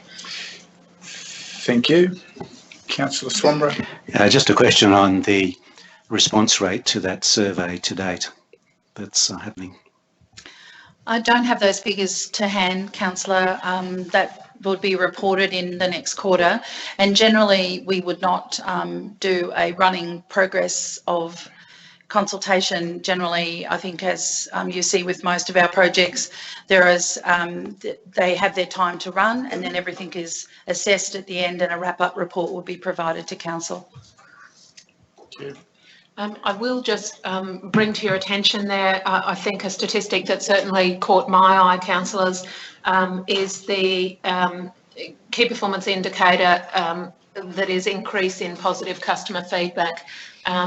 We had a target for the quarter of 24 occurrences of positive feedback. As you can imagine, people are very prone to contact us when things aren't going their way, but when things are, that's not as common. So, 24 was still a reasonably aspirational target.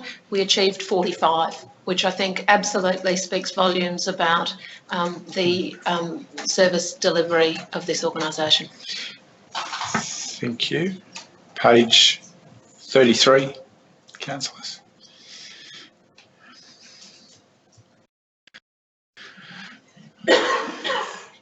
Mayor, just noting there some changes again in the target delivery dates for the investigation and evaluation of a customer relationship management system. This system will dovetail into Council's existing platforms, and I know that the teams are working very hard to ensure that that takes place in a seamless way. While we had hoped to have that complete by the end of March, Q3, that's now, the target has moved out to the end of the financial year, 30th of June 2022. Accordingly, you'll see amendments in terms of the quarterly targets for that delivery. Thank you. No other questions. Move to page 34.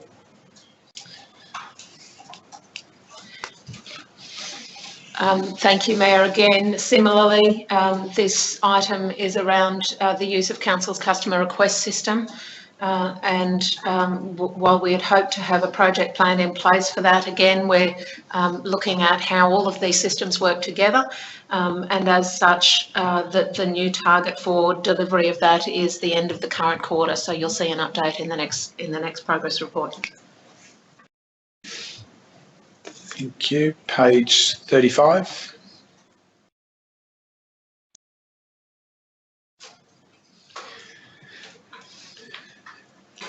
Anything further, councillors? Page 36.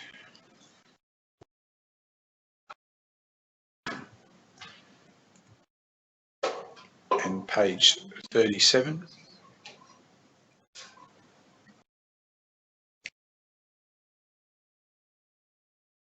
Page 38.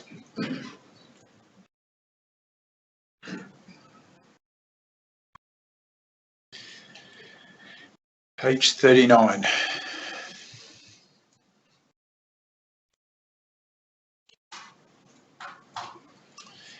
Page 40.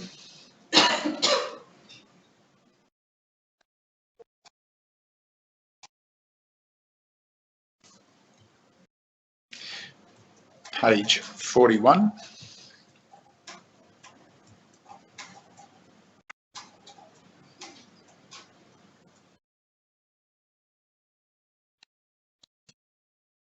Page 42.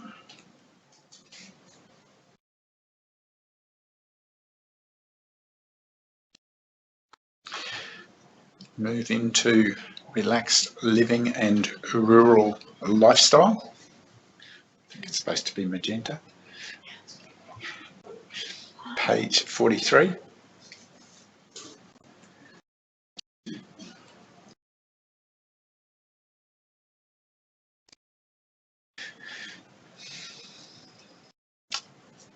Page 44. If I may, Mayor, could I just draw attention to page 44 or 45? 45. Did you 43 and then 44. I haven't moved to 45 quite yet.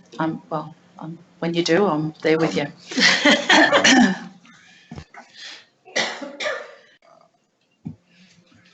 And we move to 45 now. Thank you, Mayor.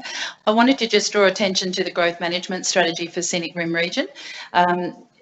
Not to highlight any changes to the operational reporting, but just to remind the community that in relation to the growth management strategy, they are able to make comment on the strategy, which is currently out. The draft strategy is currently out for consultation, and they can access it by many means, but one of the simplest is to register for Let's Talk Scenic Rim and then go on to the growth management page and provide commentary during the consultation period, which is scheduled to close this Friday. Just a question, Mr. Mayor. There has been official requests from a number of people to extend that period of time. They don't believe that they've got enough time to respond. I mean, it hasn't been a very long period of time, really. A month, I think it is. Will those requests be brought back to council to consider whether it should be extended for perhaps another month as requested? Thank you for your question, councillor. I don't believe it needs to be brought back to council. I think officers are well within the purview to make a calculated decision.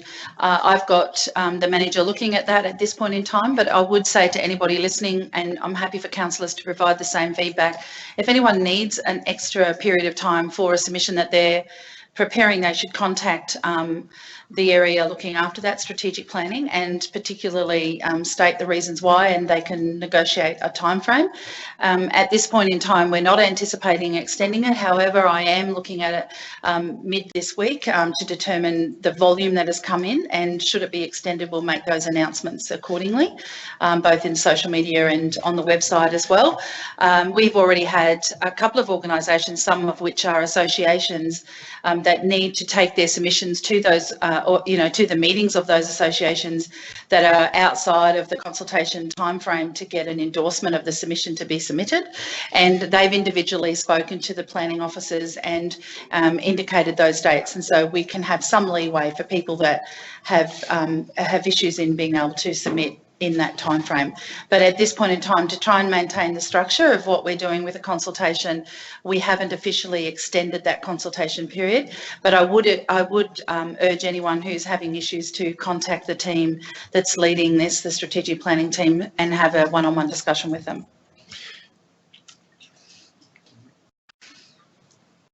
Move on to page 46.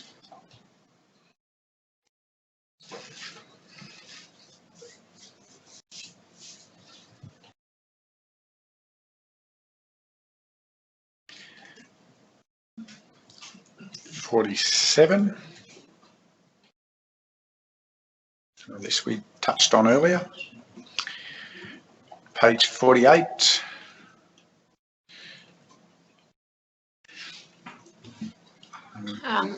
Thank you, Mayor. You'll note a significant amendment to the target around the smart implementation of the year one action plan for the Scenic Rim Smart Region Strategy 21 to 24, with an end date of the 31st of March 2023. That simply reflects that 2023 will be 12 months into that plan if council meets its current target to deliver the adopted strategy by the end of February, which is in the current quarter. So just noting that because the wording in that activity is around the delivery of year one action plan, we've pushed the timeline out by 12 months. Thank you for that clarification. Page 49. Thanks, Mayor. This is another one where officers have made every effort to amend dates to accurately reflect our targets. The review of the Information Services and Technology strategic plan to allow the update and integration with the Scenic Rim Smart Region strategy, for obvious reasons, has been pushed out. I talked about the delivery of the strategy just earlier. So to align with those delivery timeframes, we're now targeting the 30th of June for the Information Services and Technology strategic plan. Thank you. Councillors will move into vibrant active towns and villages. Page 50.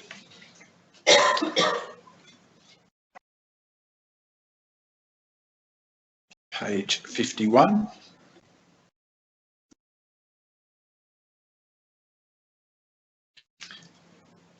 Page 52.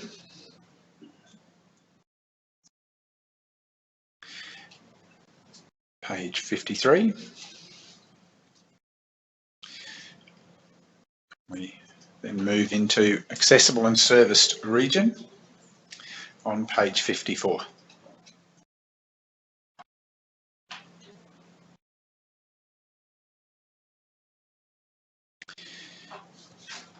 Page 55.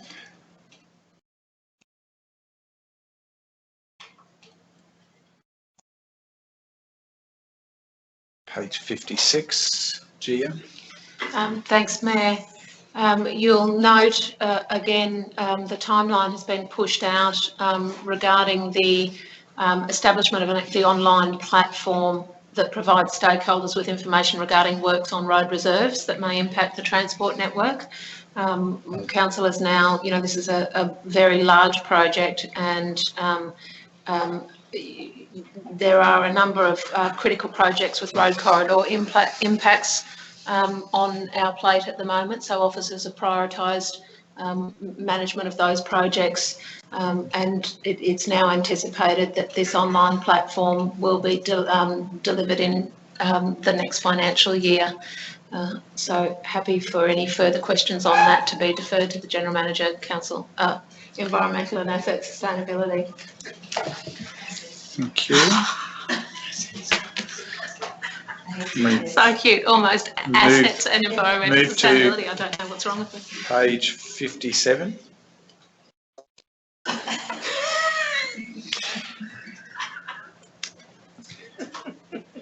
I note on page 57 the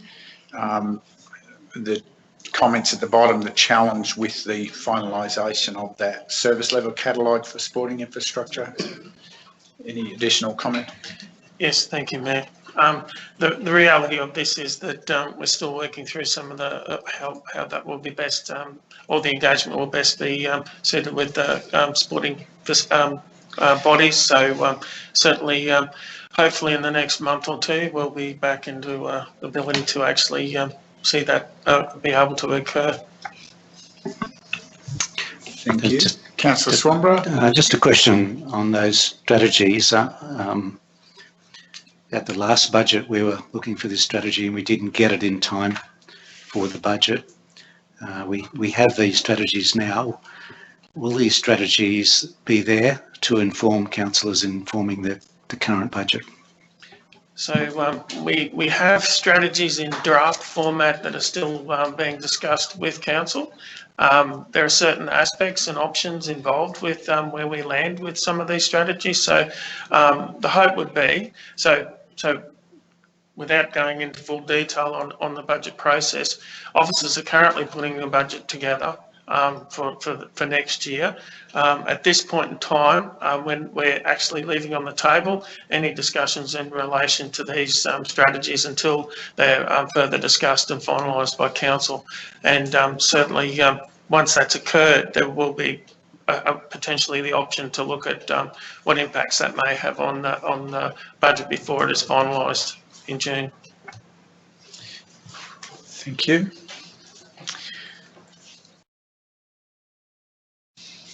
Move to page 58.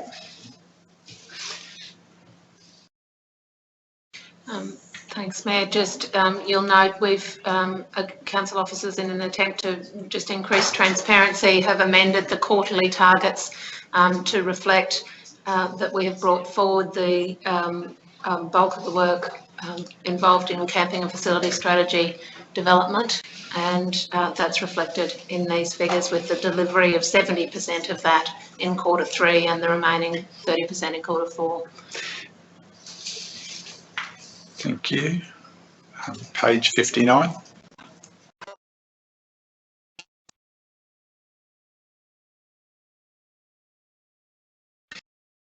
Page 60.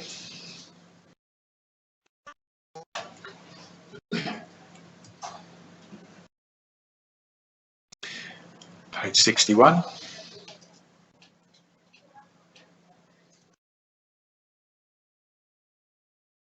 Page 62.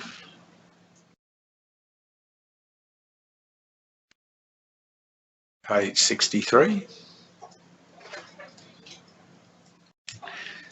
Page 64. Thanks, Mayor. Again, this is another example of just amending those quarterly targets to reflect actual delivery timeframes. It is anticipated that the property divestment plan will be developed in part in Q3 and with the balance in Q4, as well as adoption by council within that timeframe. The suite of standardised leasing templates, again, just finalising the quarterly targets to ensure an annual delivery date, final delivery date of the 30th of June. Thank you. Councillor Swanborough. Yes, Mayor. Just going back to page 63. The development of Council's 10-year capital works program in line with Council's long-term financial plan did have an end date 31st of December 2021, which is fine. It would work in with our budget, but the actual comments indicate that it's not going to be finalised till the 30th of June 2022. How then will this information feed into our budget deliberations? Thank you for the question. There is an item on the agenda today in the closed or confidential session talking about adoption for planning purposes. So the reality of it is, from a structural point of view, we will certainly use that program that's been developed now to feed into the budget. But the reality of it is the actual plan, the actual 10-year capital works program itself isn't adopted officially by council until the budget process. So there's two steps, distinct steps in that. And that's reflected in the timeline that's provided. Thank you for that clarification. Move to page 64 again.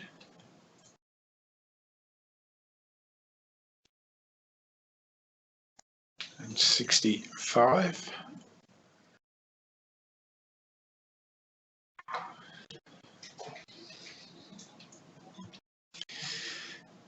And 66.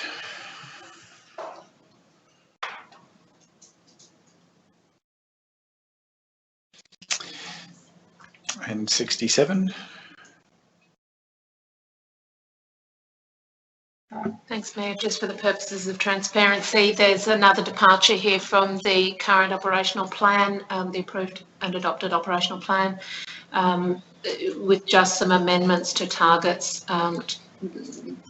with the end goal still that we will deliver 100% of those in the current year. Just this is really about how that delivery is broken up throughout the year.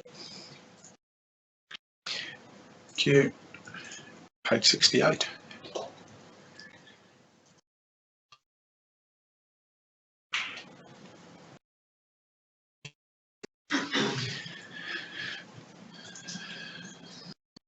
Page 69, we move into healthy, engaged and resourceful communities. Thanks, Mayor. This is another one that had its COVID impacts. So the consultation on the community and culture strategy was postponed until the second quarter due to COVID restrictions and lockdowns. An update on the strategy and a summary of community and stakeholder engagement was provided to council at the end of the Q2 in December. It is anticipated that the draft strategy will be presented to council in March, with further community consultation to commence shortly thereafter. Therefore, we are anticipating that the community and culture strategy will be presented to council for adoption in Q4, and you'll see there that the delivery timeframes against that KPI have been amended to reflect that. Thank you. Page 71.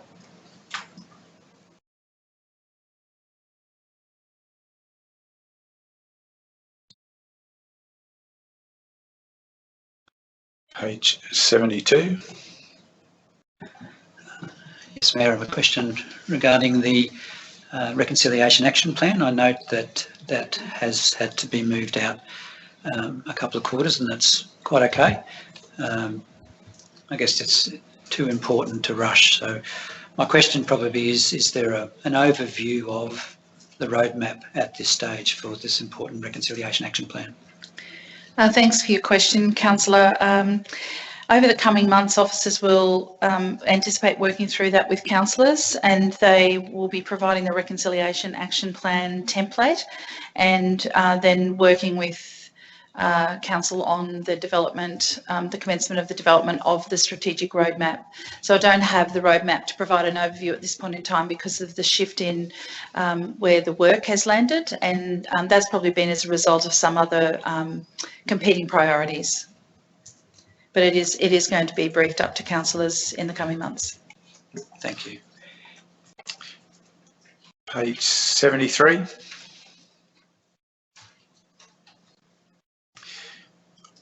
On to page 74. Yes, Mayor, I have a question about the Community Disaster Volunteer Program. I note that there are over 35 volunteers joining the program. How was the development of the program performing against expectations? Thank you for your question, Councillor.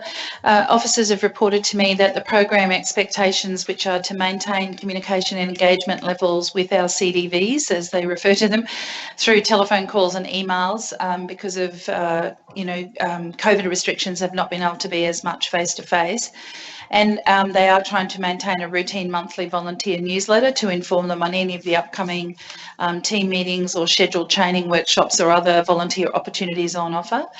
This will endeavour to keep giving them the skills and confidence to be capable of promoting both disaster preparedness messaging within their local communities, as well as further building their capacities to be able to respond and be activated as a CDV during a disaster when required. There are some upcoming initiatives that the team have in place to keep connected with the 35 community volunteers.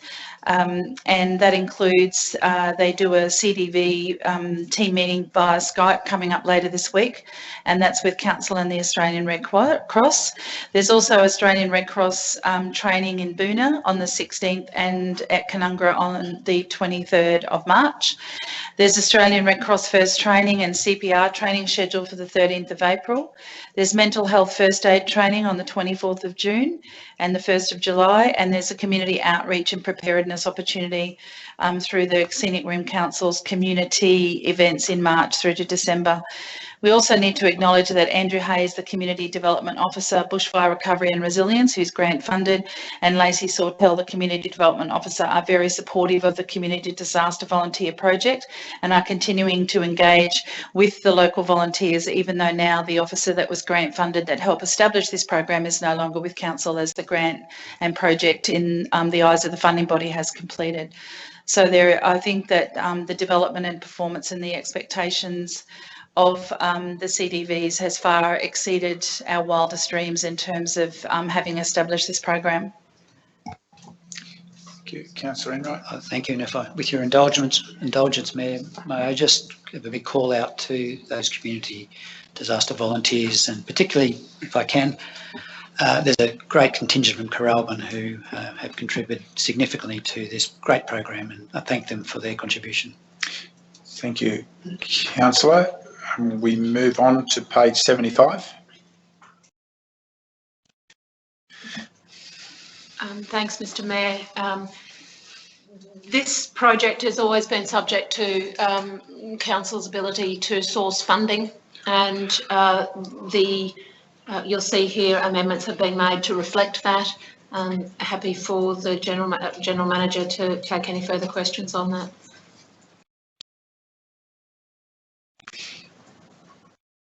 Not removed. Page 76.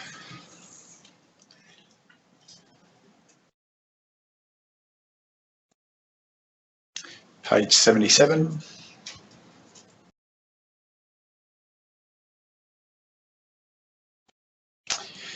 And that brings us to the end of the operational plan, but into the appendices which deal with our recurring operational performance. And councillors from page 78, there are some impressive components there, some crossover with initiatives, but really just some of the raw data is quite impressive. Are there any questions to the GMs in relation to that on page 78?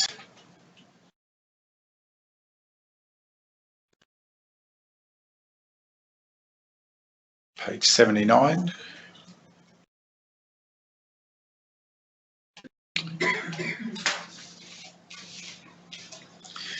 page 80.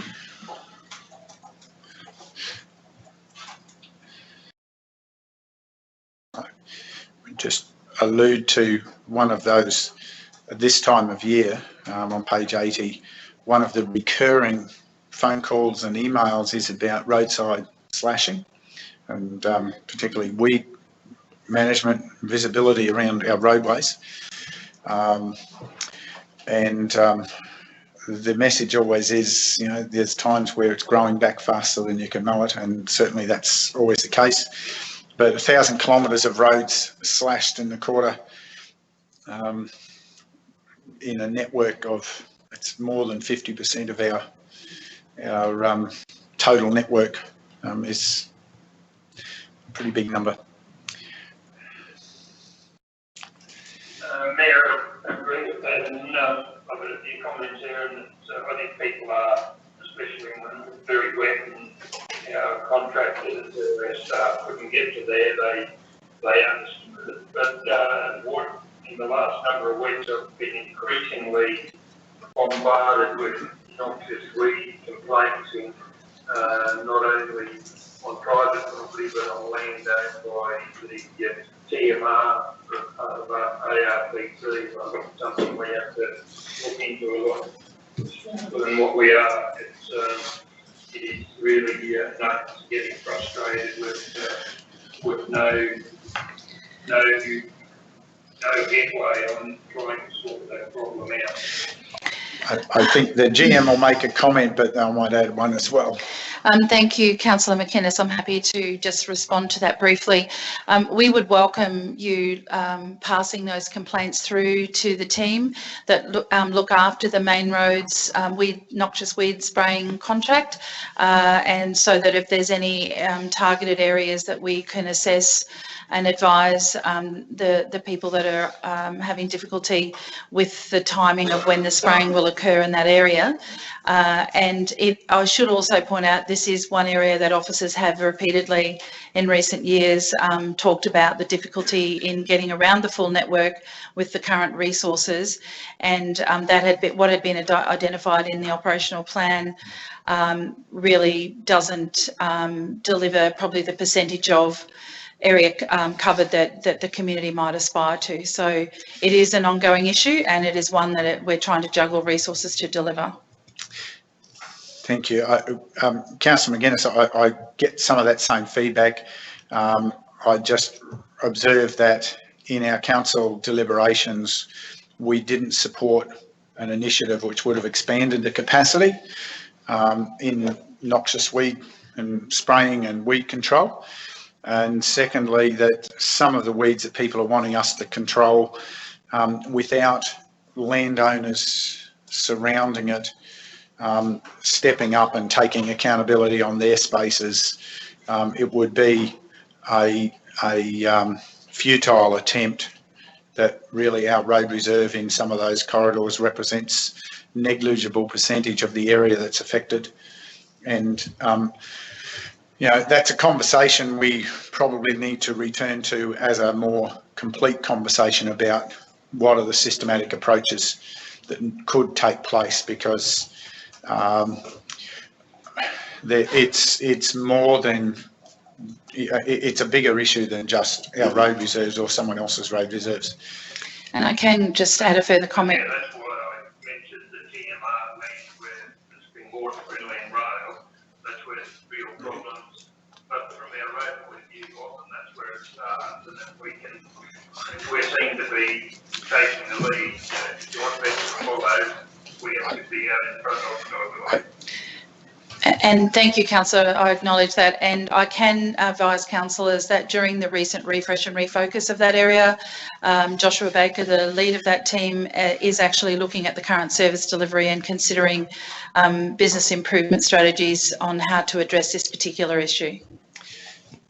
And certainly there's a bigger conversation in there that probably isn't properly handled in reviewing the Q2 report.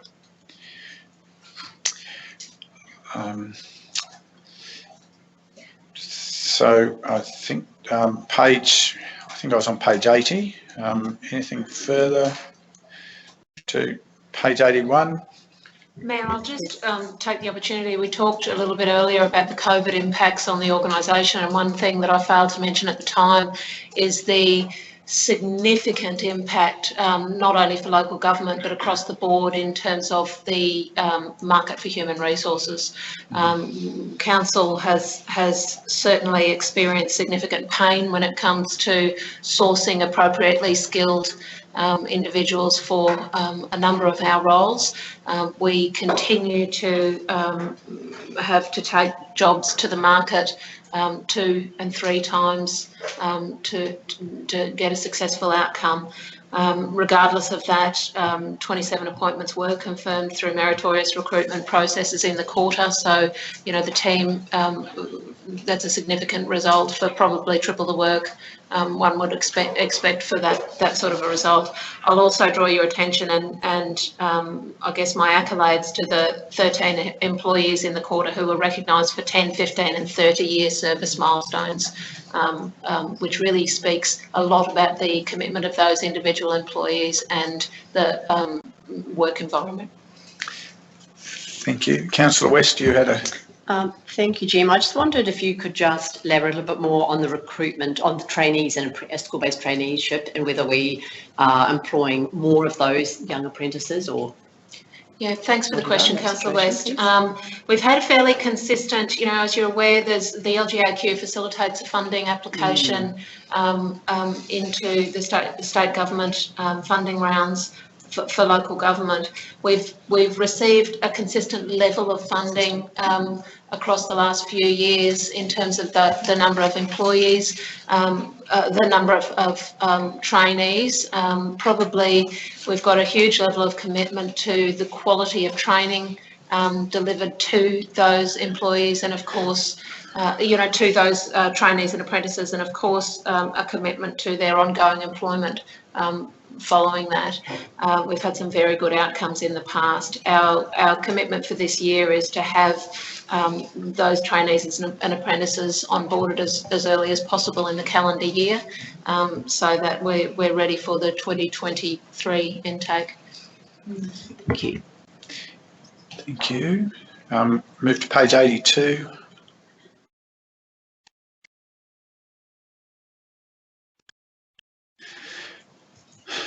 Page 83.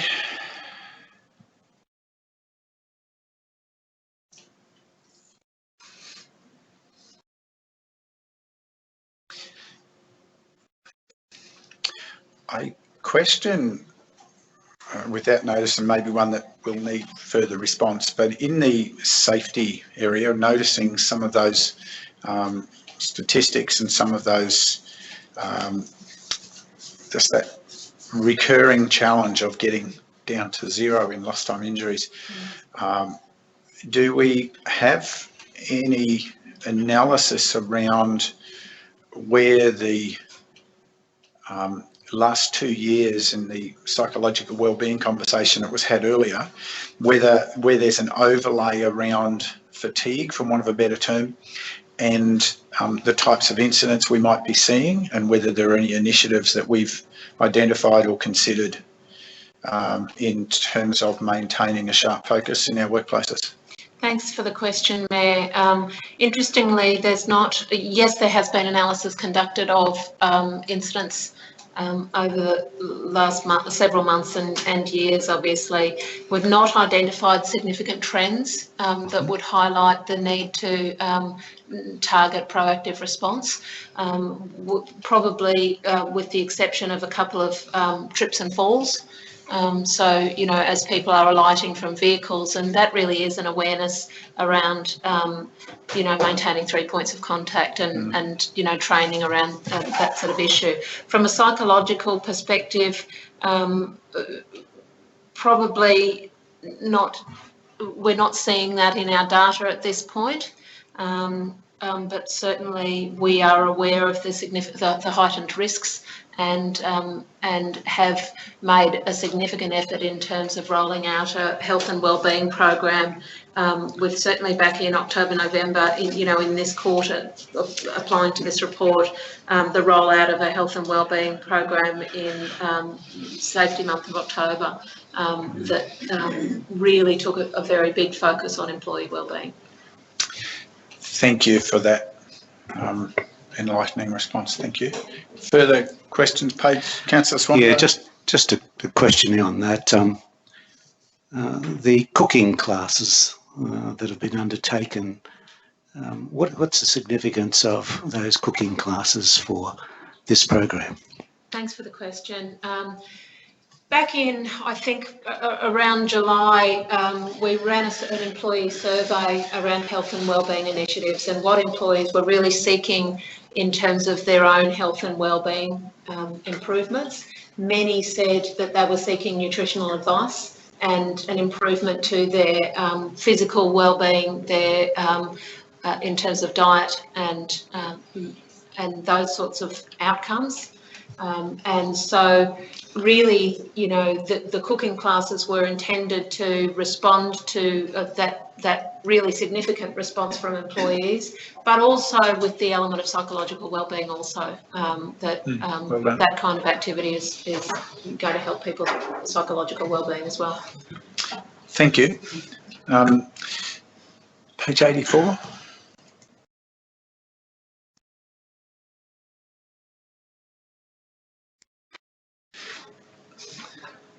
Page 85.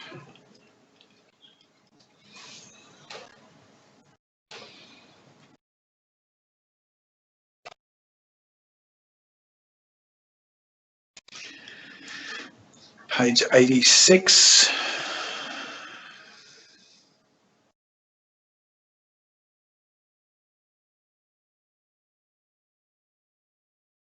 Councillor Wainwright. Yeah, just a quick question regarding what might make up a supplementary rates notice.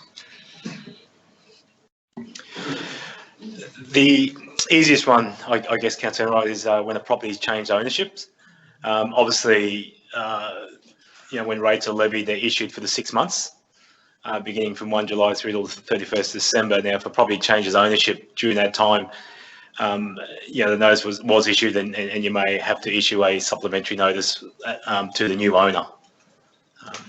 Generally, that's what's the main outcomes of those. Perhaps further to that, then, would you see that there's been more activity in that area in recent times? Question without notice, but I think most definitely. You can see there with the number of rate searches and property ownership changes, there has been and I think we've commented in the past that there's been a continued interest in land and property throughout the whole region, which has certainly been one of the stats that's been come forward, is that every parts of the region are attracting that interest, not just the built-up areas, I suppose. So that's a pleasing sort of impact. But yeah, it is a continued activity, and obviously that flows on with the other fees and charges around the building planning and other activities that's associated. So it's good to see that activity is alive and active within the region, given the impacts associated with the economies and stuff. Thank you. Thank you. Page 87.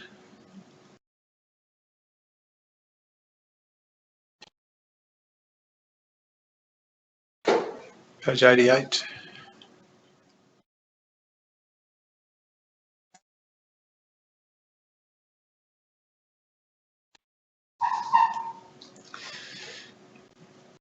Page 89.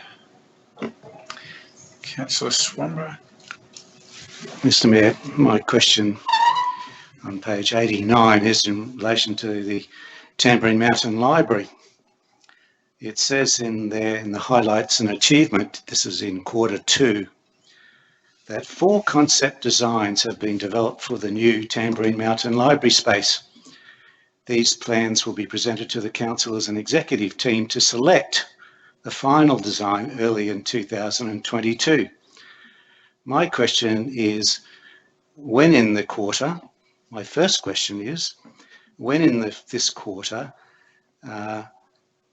were these plans developed and received from the architects to council? Thank you for your question, Councillor. The full work in progress designs, it's probably not written quite as it should be, were, I understand, received late December, and the final version that council has already seen early in 2022 at the last meeting was the culmination of finalising that, the final draft version of the concept designs to present forward to council. My question is, the librarian's comments, I assume, it's written by the librarian, was that there are 4 concept designs received and that council would get to have a say in those concept designs, and this didn't occur.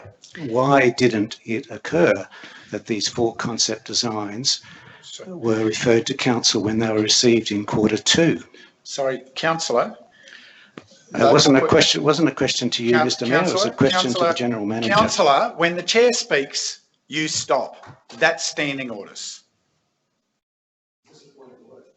Yes, it is, councillor. As soon as the chair speaks, you're out of order to continue speaking. No, you have to call a point of order, Mr. No, I Mayor. don't. No, I don't, councillor. You're wrong again. When the chair speaks to intervene, I don't have to call a point of order, but I spoke, and now I will call a point of order, councillor.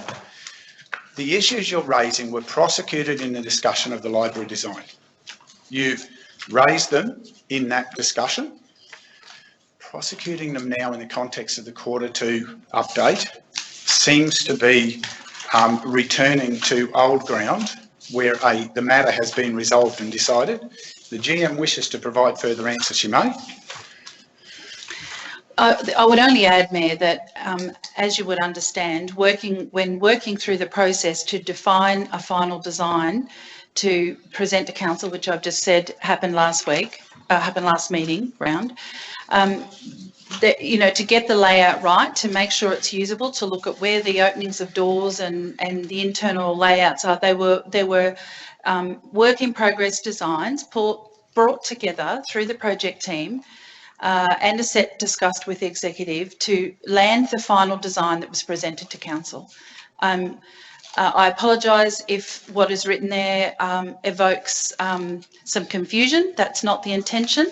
And I will speak to the manager of this area to ensure that when things are reported like this, that they are more factually represented. So I apologise for any confusion caused, councillor. So my next question is, you're saying there were not 4 concept designs presented to council? No, what I said, councillor, is the final design was presented to council, like it says there, to select the final design in early 2022. The final design was presented because the other work in progress designs were not determined workable. There's a balance between budget, noting it's grant funded, what can be delivered, the building, what was required and needed for the changeover of this building to be able to house the library. And I think I mentioned at the last meeting that building, I think even the other General Manager of Asset and Environmental Sustainability highlighted that the building had a lot of work to be done to be up to standard. And you questioned me about standards earlier, so I know you're concerned about that as well.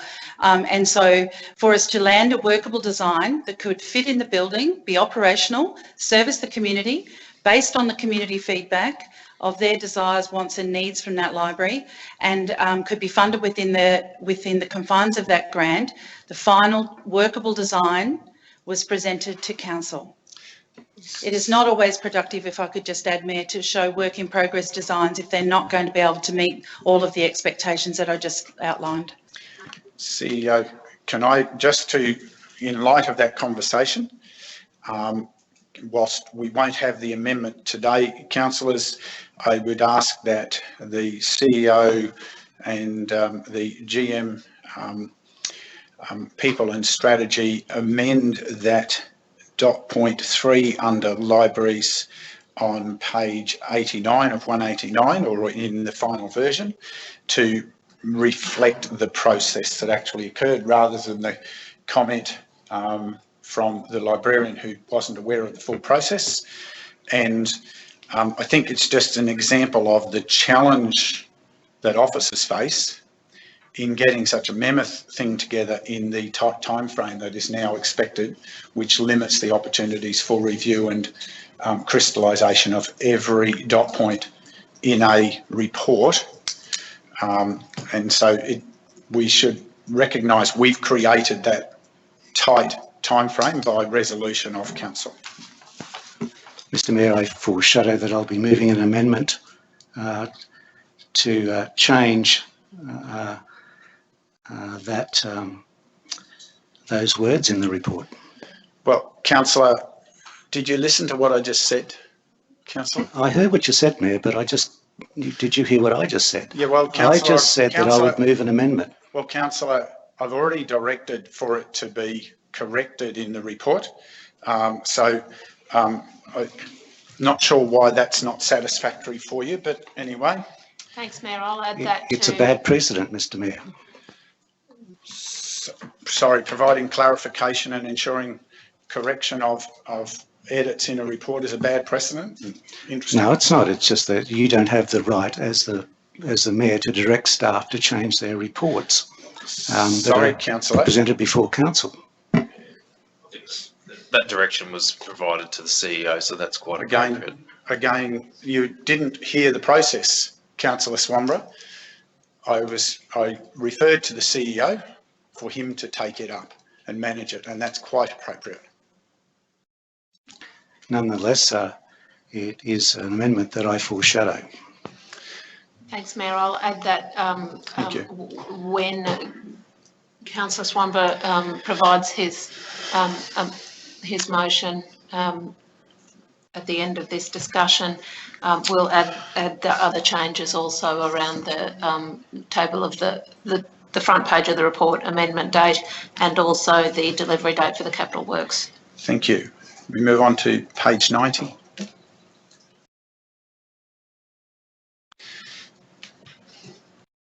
Note one of the really successful program launches, the Empower Her Hiking program, and when we get the next report, we'll be able to see the next quarter report. We'll see the wonderful results that's achieving. It is certainly in high demand, I can advise, Mayor. Thank you. Anything else on page 90?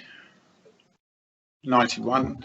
Oh, Mayor, I suddenly noticed, yes. Should we just be updating the Australia Day awards that we've there and that we haven't had them yet, but we have had to change the date? Except that this is the Q2 report.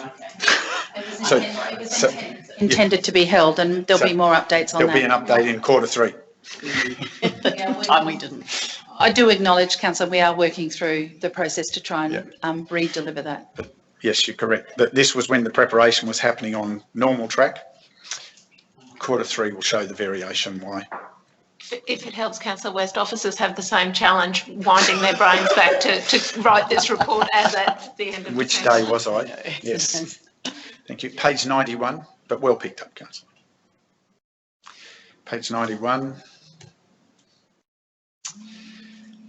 If I could just point out, Councillor, I think, Mayor, I think that the results there of the community grants program for the stimulus package 3 and the additional 8 community groups that receive grants totalling $144,535.61 as a part of Council's economic stimulus package round 1 of the major grants program, which, as we all know, was oversubscribed. I think the council introducing those grants has been a godsend to many groups who applied and were successful.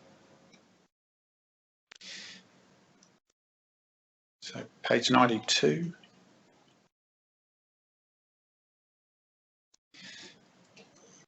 Again, just the observation that some impressive statistics there around the profile of the region. Whilst there are plenty of people who like to talk us down, it's really great to see that level of positive engagement.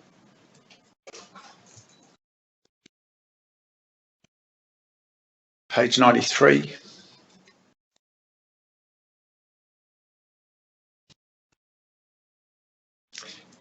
page 94.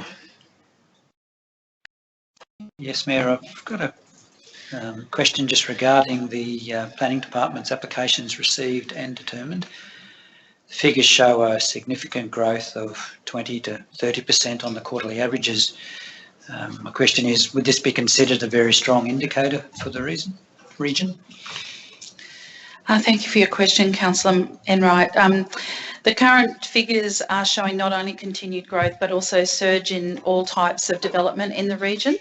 And this is reflected in the development applications being received, as you rightfully point out, and the growth that you can see there on the quarterly averages. Further, the indicators of future growth, such as concepts and pre-lodgement meetings, which have been introduced to endeavour to improve the process with people looking to do development in the region, to become and have early conversations with the planning team, continue to demonstrate positivity towards development in the region. The manager, though, has indicated that this is consistent with the Australian economy at present, and new dwellings and land for dwellings is in high demand, with many residential developments coming to fruition. For the current financial year, building approvals stand at nearly $70 million, putting us on target for a new milestone, second only to the peak that we had in 2016-2017, where the projected 168 million, and in 2016-2017 was 195 million. It's clear that in recent assessments that have been done by the Economic ID online profile system that Council utilises, it provided data on the value of the total building approvals in the region, confirming the assessments just outlined. And for 2020 and 2020-21, the total value of building approvals was 141.24 million. And this being the highest value since the peak I mentioned earlier in 2016-2017, which was nearly 195 million. So, and the second highest for the period of since 2008-9 through to 2020-21. Values for 2021-22 from November year to date is just, as we said, is around the 70 million. Non-residential approvals already equates to that of the 2020-21 period. So officers are predicting that we could very well see a new higher achievement than we were probably expecting when we put the budget together last year. Thank you for those figures. That's really interesting. Thank you. We move to page 95.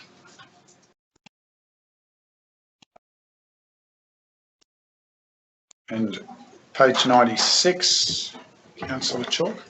Yes, thank you, Mayor. Could I please get an update on the 1080 batting program? And are those figures normal to that time of year, first quarter and second quarter?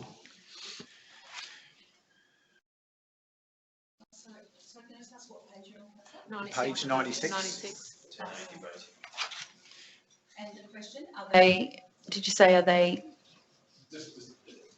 Sorry, just around the numbers that are quoted there, the 20 in quarter one and 0 in quarter two. Is that normal for them 2 quarters, and also how the program is going in general? I may have to take that on notice, Councillor, but I will get you the answer today, just to double check that there is that is an actual 0 and that there isn't a typo there.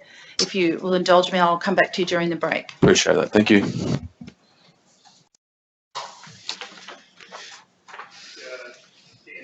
Councillor McGuinness, you wish to ask a question? Yes, just to answer that question of Councillor Chalk, to some extent there's been problems.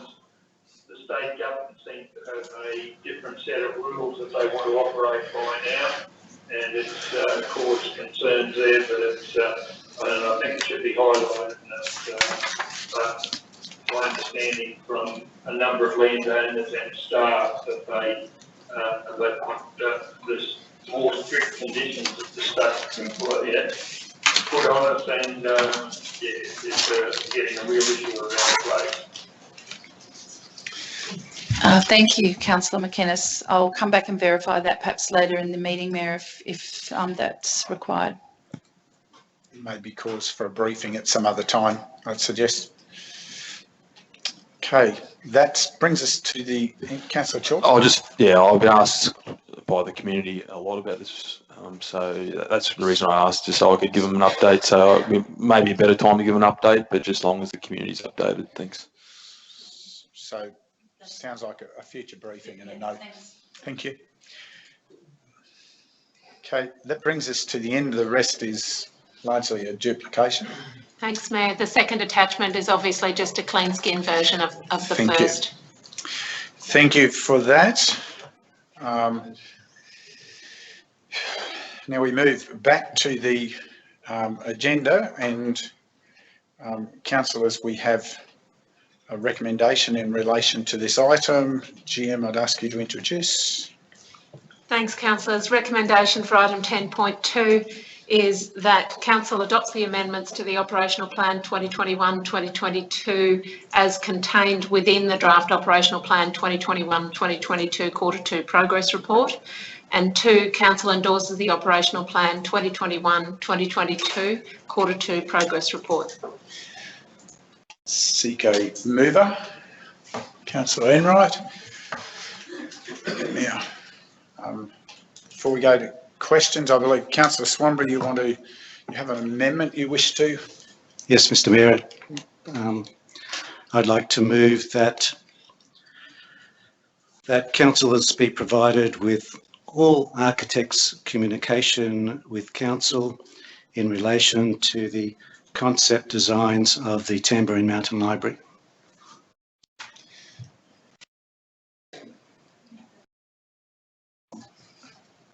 I'm not sure that quite relevant to the quarterly report, but anyway, councillor, we have an amendment. I'm not sure you perhaps quite understand what that means. Communication.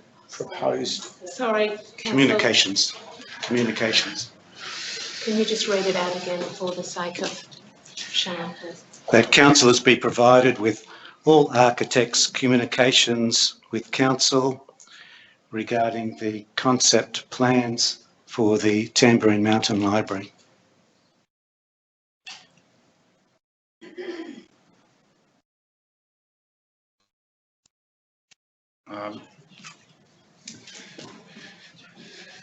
We have a mover for an amendment. Do I have a seconder? Councillor Chalk, just to speak to your amendment, councillor. Yes, Mr. Mayor, I think it's important on such an issue of great interest to the community that council do what they say they'll do in the customer charter. And I have the customer charter here in front of me, and it says we'll be honest and open always. We don't hide facts from you or keep you in the dark. If we can't do something, we'll tell you, and if possible, we'll work with you to find another way. We'll always tell you the truth as soon as humanly possible. And I think that some doubts have been raised in this report in relation to the development of concept plans for the library. And I think I'm not here to argue the truth or otherwise of them, but this amendment will allow council themselves to determine, what was the issue in relation to Tambourine Mountain Library's concept plans.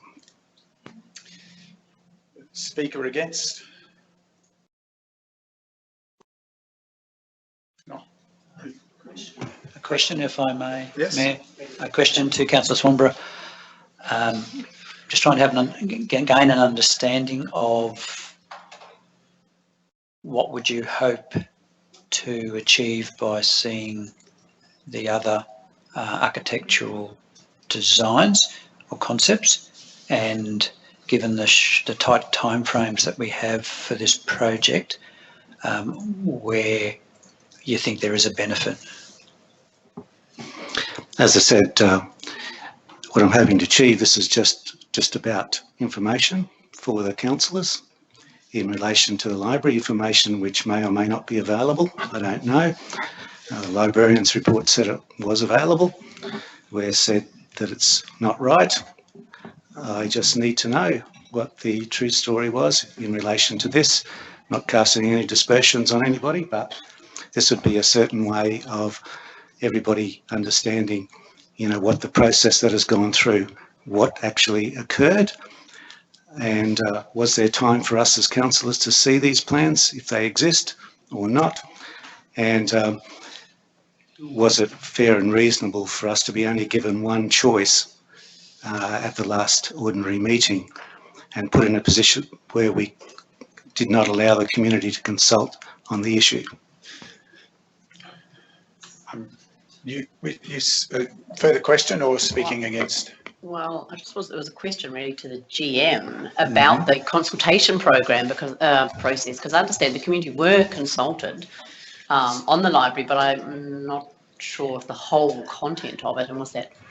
Thank you for your question, Councillor. In the previous report that I mentioned was presented at the last meeting, it spoke to the consultation that occurred for the community, both in the general community and the library users community, where people were very open and forth with their comments about what they wanted to see in the library, and all of that information was utilised by the experts that have put together work in progress concept designs, looking at a couple of other ways in which the layout could be considered, and those content experts, along with the staff that work in that library on a day-to-day basis, serving the community, then provided input on that to land a final design, which is what I said is just written slightly incorrectly in the report. And that final design was openly presented at an ordinary meeting, at the last ordinary meeting, I should clarify, for council to allow us to progress. As the Mayor says, there's very tight timeframes with the budget and related to this project because it's grant funding. At no time have we not been honest in bringing forward the feedback provided by community and how that's been utilised. I'm now still seeking a speaker against. I will speak against the amendment, A, because I don't believe it fits with the topic being an update to the operational plan, and B, because it refers to a topic that's already been fully considered by council, and the opportunity for seeking additional information was dealt with in that forum. And I note that during the tight time frame period in December when the concepts were brought forward, and there was a limitation on availability of Division 1 councillor in that regard, that was not around and wasn't available, had made unavailable for matters during that December period for whatever circumstance. So these matters were canvassed to suggest councillors don't need an amendment to a quarterly report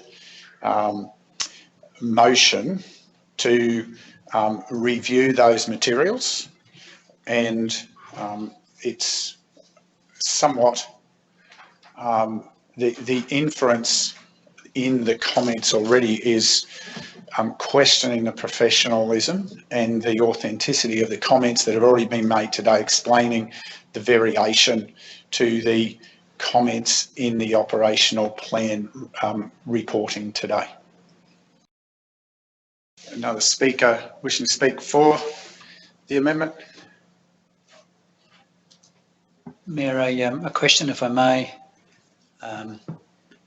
Other than using this amendment as an avenue to provide information, would that be available through the normal process for councillors to receive that information?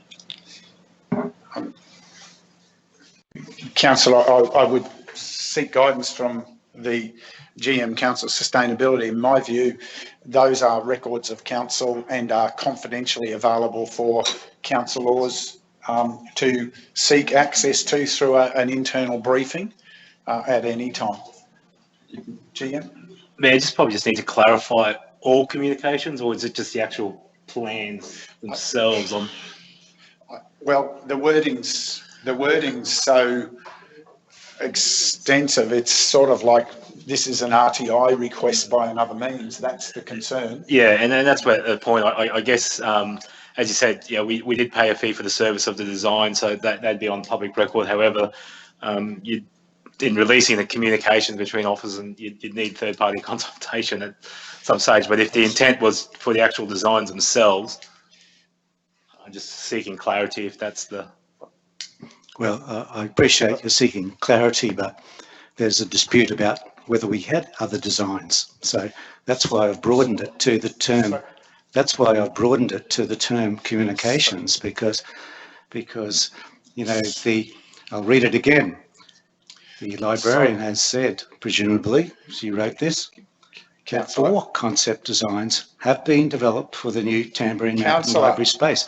These plans... Point of order, Councillor Swanborough. I'll hear your point of order. Councillor, you don't get to choose whether you hear the point of order. You're confused. You're not the chair of the meeting, Councillor. I called on you. You don't need to reread. We've been through it. The question, I'm quite clear of what I'm doing, Councillor, and you might not have found the right place. So, Councillor, please pause. Please. Mr Mayor, you've called a point of order. Well, I have now. Would you like to stop and listen?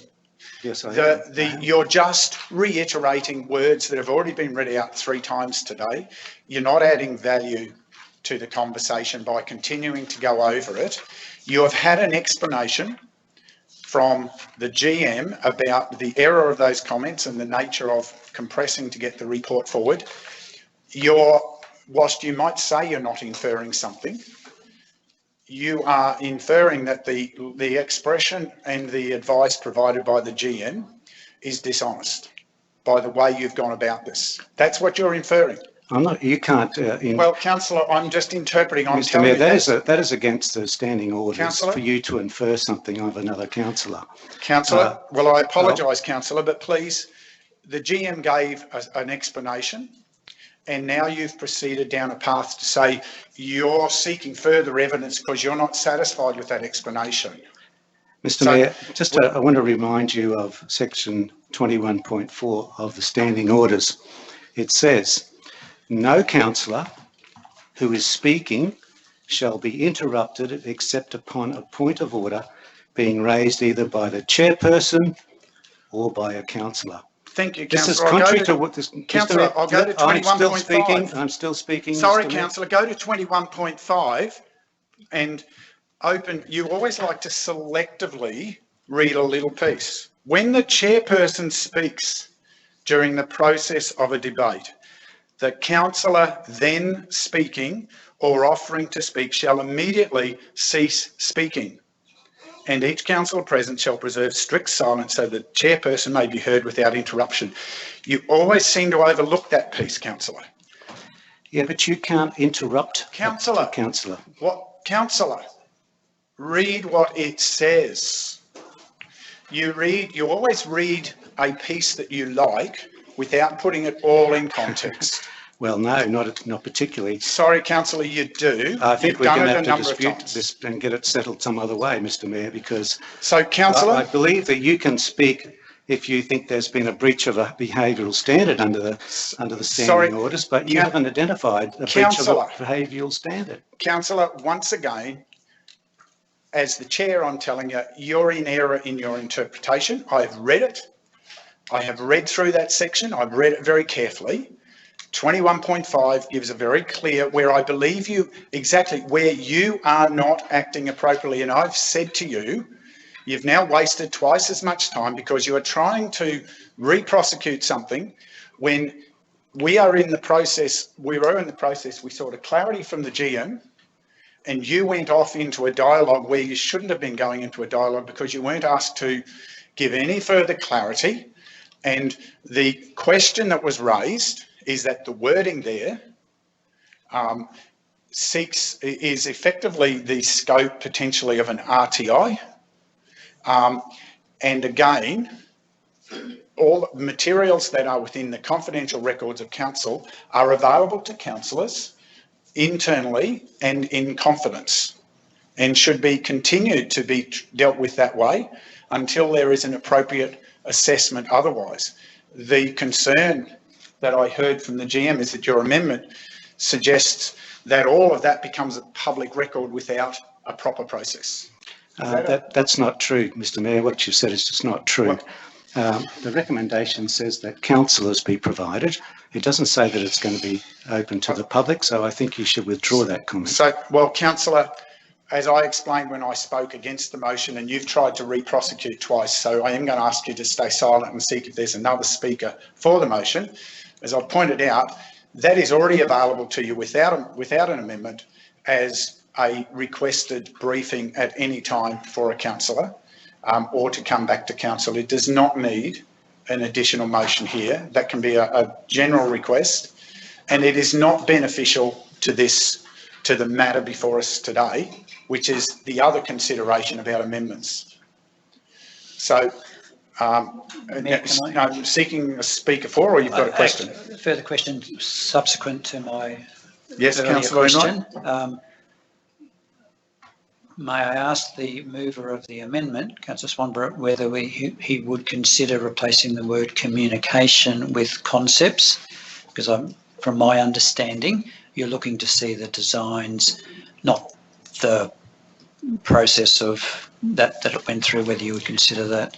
And that way would be able to achieve seeing the 4 concept designs and without it being something to the scale of so you're saying that if I amended this, then you would support this or not? Well, I'm asking if you would amend that word, and then I would give consideration to that. Yes. Is that something that's of concern to you? Yes, it is. So it'd be okay to have the concepts released, but not the communication? Concepts provided to the councillors? Yep. Yes. Okay. Look, in the interest, would those concepts then, if released, would they be available to the public? Again, councillor, Is that a question too? Yeah, question to you. Yeah.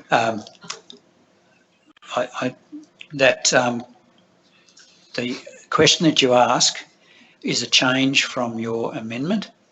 So the words in your amendment are that councillors be provided with all architects, and I'm suggesting concepts, and that would be my intention of what you are asking. Well, it would appear that that is a sticking point for you. In the interest of getting a resolution here, I'd be happy to change that to architects' concept plans as envisaged, as advised by the librarian in the report. So, sorry, councillor. Again, you're presuming facts not in evidence, to put quite a point on it. Again, GM, can you just clarify here, pay attention here. I'm not sure who made the comment about libraries and about the 4 concept plans, but to assume who made as advised by the librarian in the report may not be an accurate comment. That's not necessarily accurate, councillor. So again, you're presenting something that isn't necessarily put in there. It's been put in there as a comment, and as is explained by the GM, was a comment in error that should have been clarified through editing, but because of timeframes was missed. It also predicted something into the future. Yep. So it was a comment in error that's been explained but not accepted.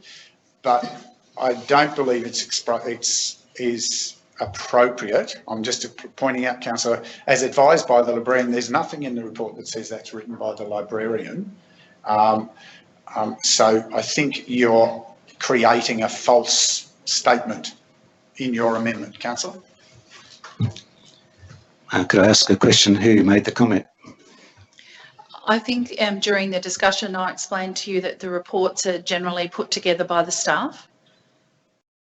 So the regional librarian, in conjunction with the manager of community and cultural services, I would have thought had input into that report. Who actually wrote that sentence, I'm a little hazy on, but that's the responsibility line for preparing the report.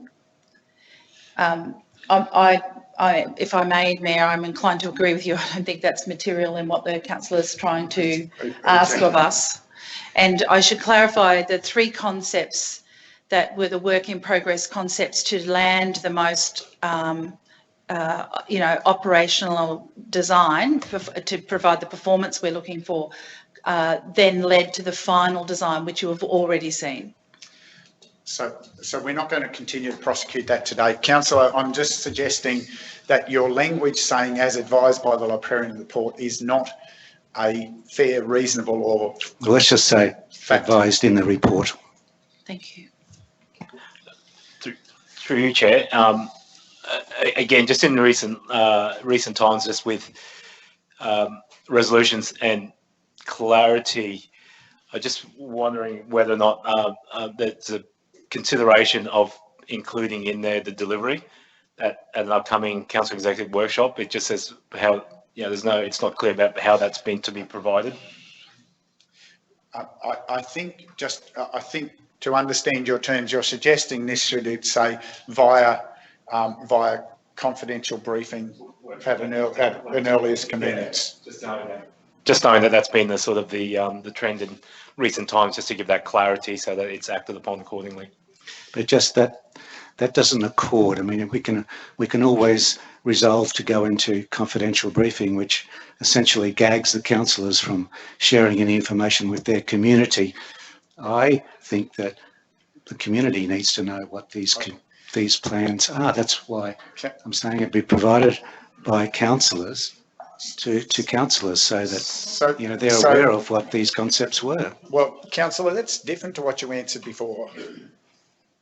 So at least now we're getting the transparency that you've gone beyond just wanting councillors to be able to see it. So I'm sure the more we ask, the more we'll see. Could I add a point of clarification, Mayor? I thought just to that point, the community can rest assured they were provided the final plan. They can find it in the ordinary meeting of the last council meeting where the final design was shared publicly. So noting all those comments, there is an amendment. Councillor Swanborough is not prepared to modify his amendment to provide any more clarity about how this is delivered to councillors. Further question? Another question to the mover of the amendment. Councillor Swanborough, would you consider putting in there to be advised at an upcoming council exec workshop?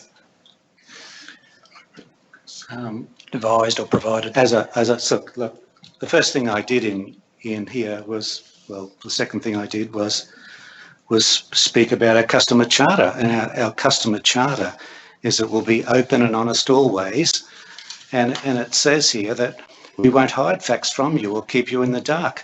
Now, I just don't see, how that's in accordance with our charter, that we really are pushing now to do it in a confidential briefing so that the public, will never know what these other concepts were. If I may, Mayor, make a comment, and I'm really proud to say that my team has lived up to the charter and presented the designs, the final designs and the details of the consultation in the last ordinary meeting.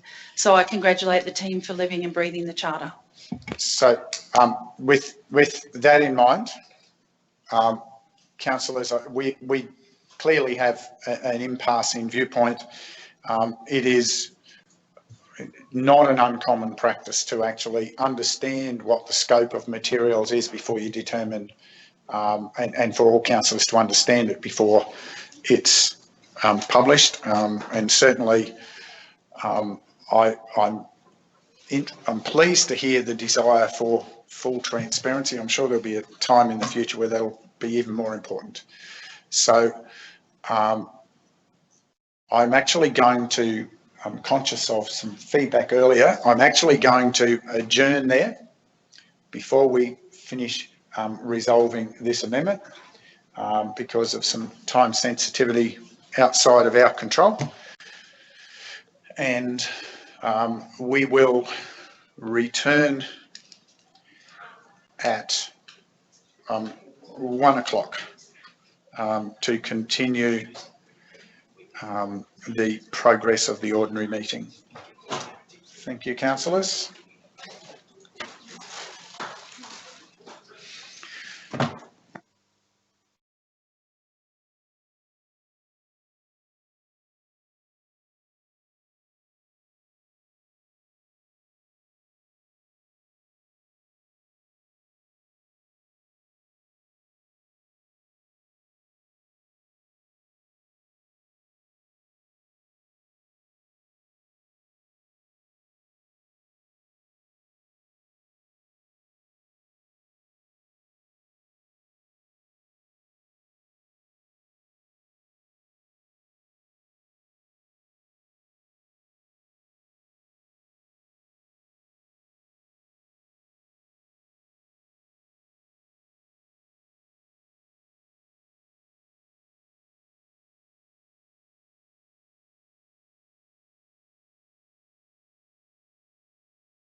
Welcome back, councillors, executive, and those in the digital gallery. We're in the final stages of considering a proposed amendment by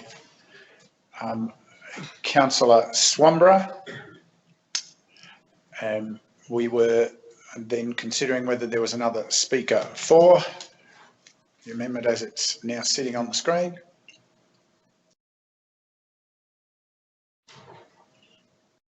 Anyone else wishing to speak additionally? Councillor West. Question, if I may. May I? Yes. Sorry. To the GM. As councillors, if we ask for those concept plans to be able to view them without having to have an amendment, they would be provided in a workshop to us? Absolutely. That's just by requesting. Yes. That's what I wanted to know. Yes. Clarification. Yes. Thank you. Thank you. You wish to close, Councillor Swamborough? Thank you, Mr. Mayor. Most of what's been said has been said. This is about clarification. It's also about openness and transparency.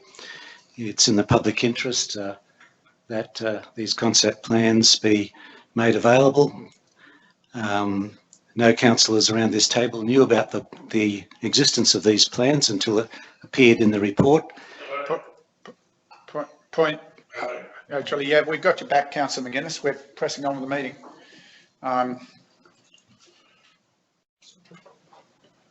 Continue, Councillor, I think. What was that for, Mr.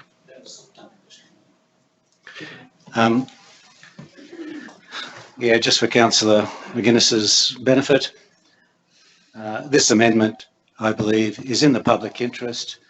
It's in accordance with our customer charter that we should be open and transparent. We shouldn't have any secrets, and it also will shed light on the process because no councillors knew of the existence of these concept plans until it was read in this report. And I believe that it's fair and reasonable that now that councillors get to consider these reports, I believe they should have been considered when they first came in, and they weren't. And we were given a fait accompli. We were only given one choice at the last meeting, and I believe that was unfair and unreasonable.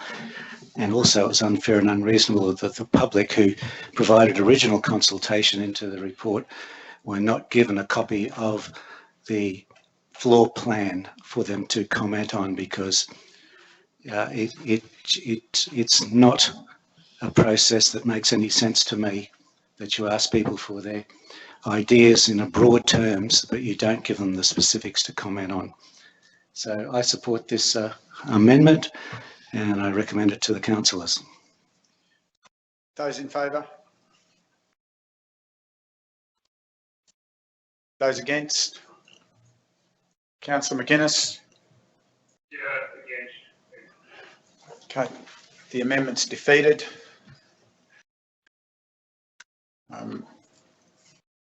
Those in favour, I'll call a division. Those in favour, Division 1 and 5. Those against, Mayor, Division 3, 4 and 6. Councillors, just in the context of the prior direction to the CEO to ensure that there is no confusion or suggestion of a lack of transparency, I propose an amendment which is would be an additional point 3, which would state that consistent with the clarifications provided in the meeting concerning, I think it was point 3, I just got to go back, point 3 on page 89, thank you. I've just gone back to the agenda for a moment. Of the 86 of the document. of the separate attachment, I was referring back to the consolidated attachments under separate cover. So it's actually, regardless, it's dot point 3 on the, whatever, the third last page of the report. Just let me come back there. Anyway, on, it's dot point 3 on, just let me get there to the right page. It's in Appendix A, page 89 and 189, would that be more? No, it's worded as the document. just excuse us a moment. As page 86 of the operational plan, I'll take your word on the right page. In Appendix A on page 86 of the operational plan 2021-2022 quarter 2 progress report attachment, comma, that the CEO, Chief Executive Officer, is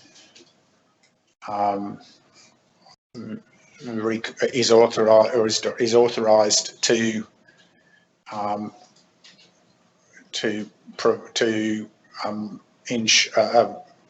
ensure amendments to this item to properly reflect the circumstances explained by the GM, Customer and Regional Prosperity.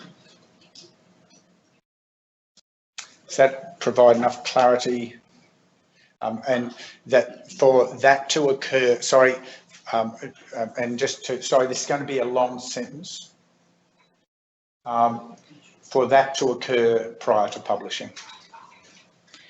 Mr. Mayor, if I may, there's also the amendment required to the front page and, to the cover page, and just a potential clarity in the item relating to the capital 10-year capital plan that Councillor Swanborough identified in terms of timing. I could clarify that a little bit in the report if you would like that to occur. Well, this one was my particular concern, and perhaps then I'll just GM. Can we just say something very dramatic? Yeah, I'm just. This one was a specific piece of information that caused consternation. So.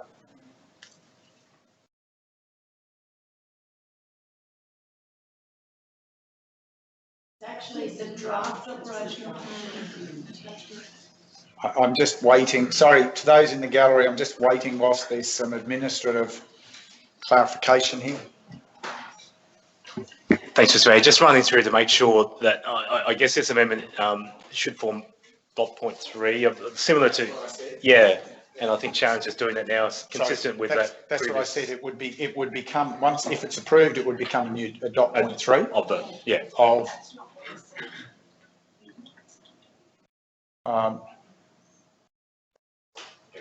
The alternative is the Mayor directs the CEO to make those changes, or Council resolve that the CEO, the Mayor. Well, so I was trying to, that's exactly where I'm at. I think I've already provided so for those listening in, what we're trying to do, I believe I've already provided a direction to the CEO, an appropriate direction to the CEO to deal with this.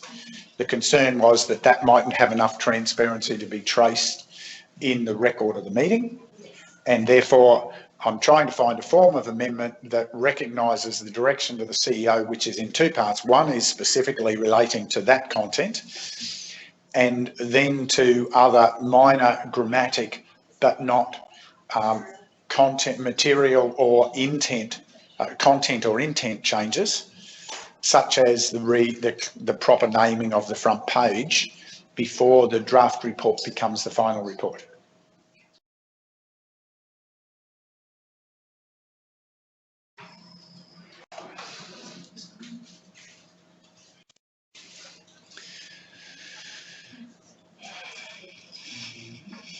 This is an amendment that would then become part 3, because there's already a motion sitting there waiting for a seconder. I haven't lost track. So I'm proposing this as an amendment that, if it's carried,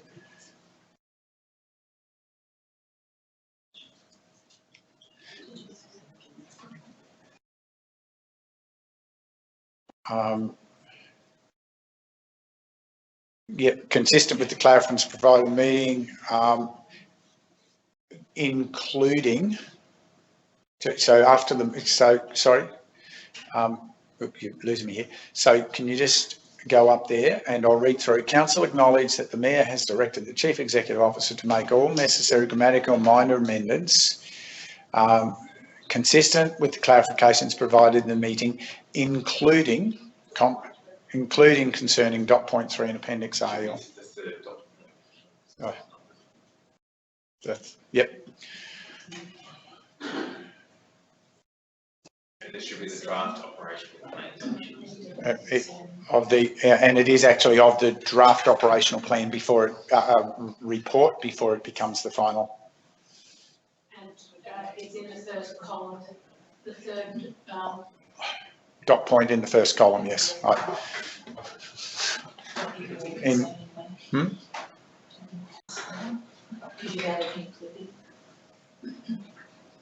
Yes, including take out concerning, that's fine. The third dot point in column A. In the first column. Or in the first column. All right. Sorry, gallery, this is the clarity you're having to do.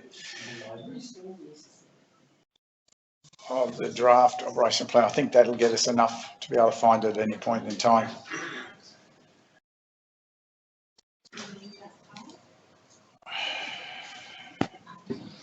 Just a point of clarification, Mr Mayor. Under what policy of council are you directing the CEO? It's actually under, I believe I have a legislative authority to direct the CEO, councillor. It probably doesn't need to be stated here. It's actually just transparency, just acknowledging I have authority to direct him so long as it's consistent with council policy. And this is a direction that I believe is consistent to ensure that we have accuracy in the final document before it's released, and this is the most effective way to achieve that. Look, I think that works for me if it provides enough clarity. Given the conversation in the recording, I think we'll certainly get to the clarity of that.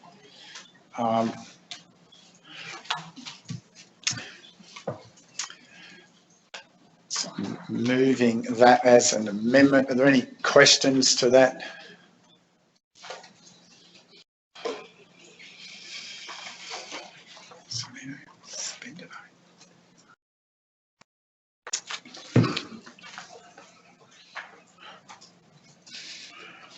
Okay, no questions, then I seek a seconder.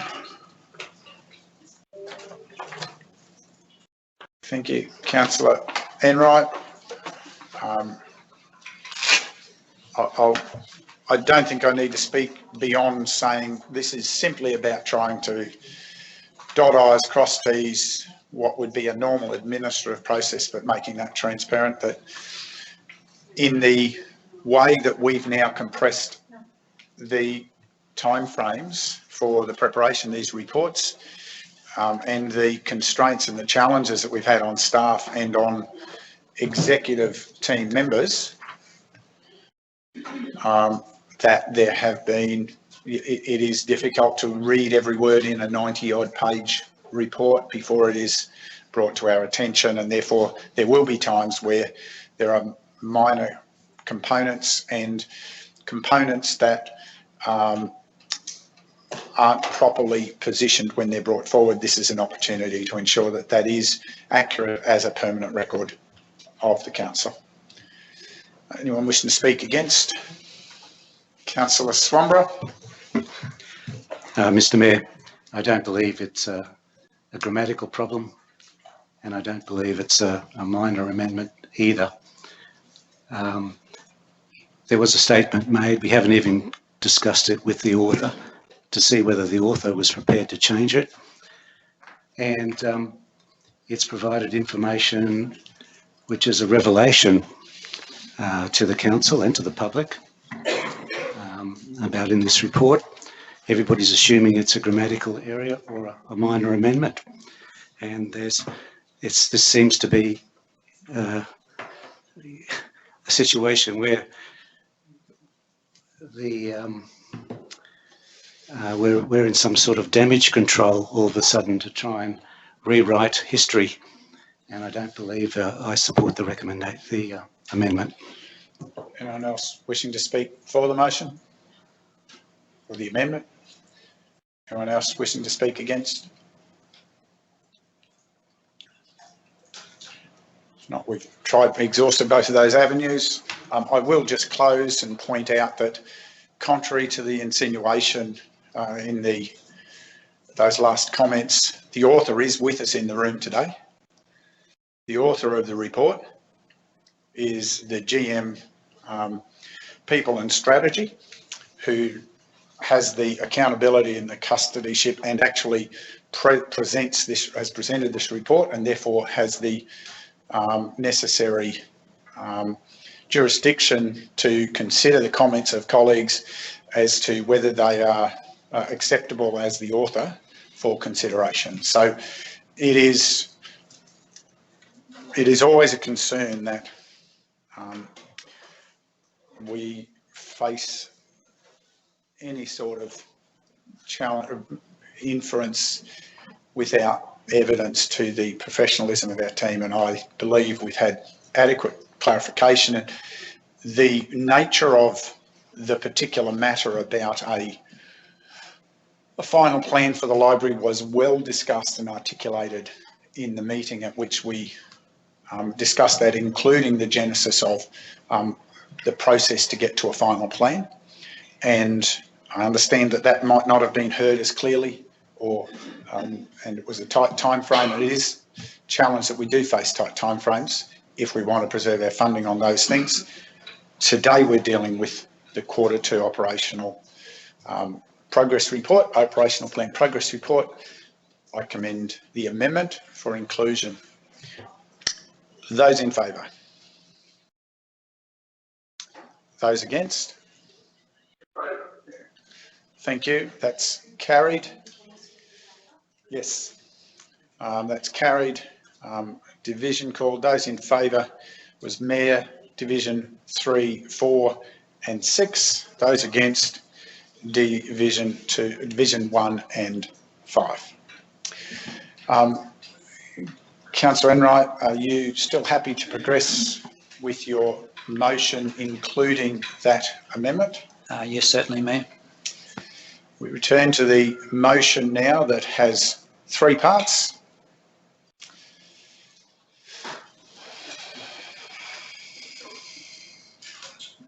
We'll let the speedy fingers catch that up on the screen.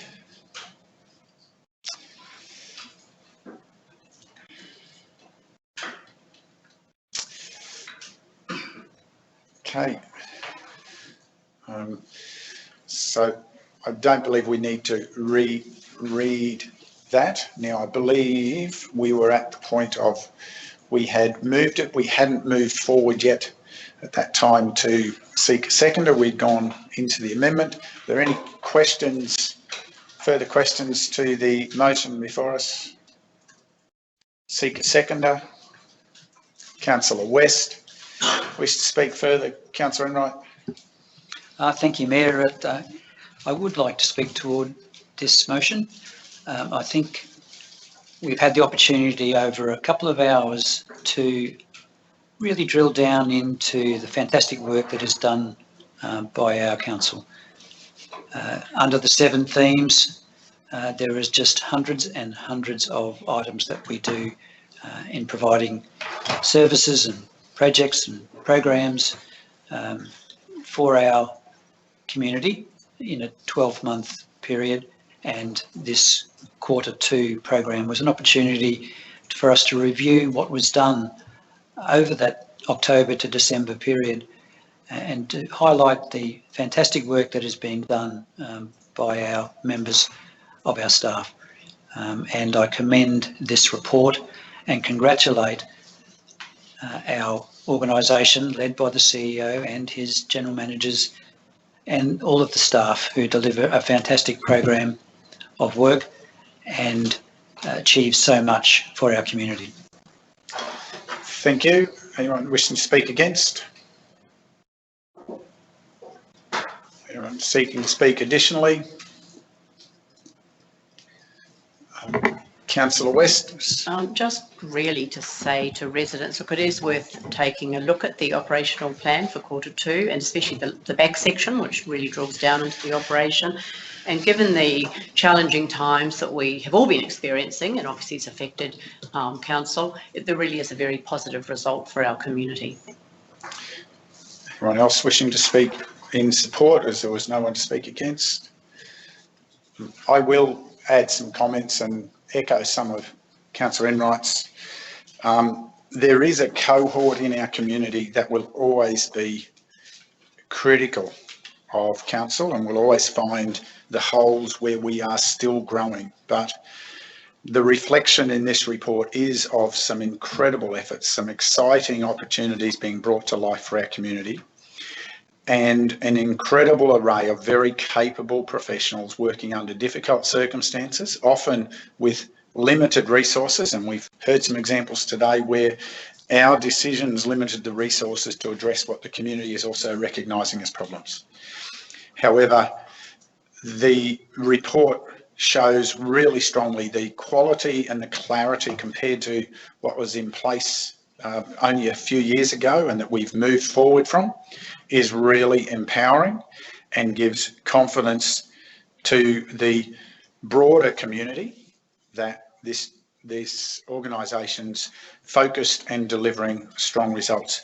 There will always be areas for improvement, and some of the things alluded to today about customer charter are an example of aspirational documents that we know we want to continue to improve.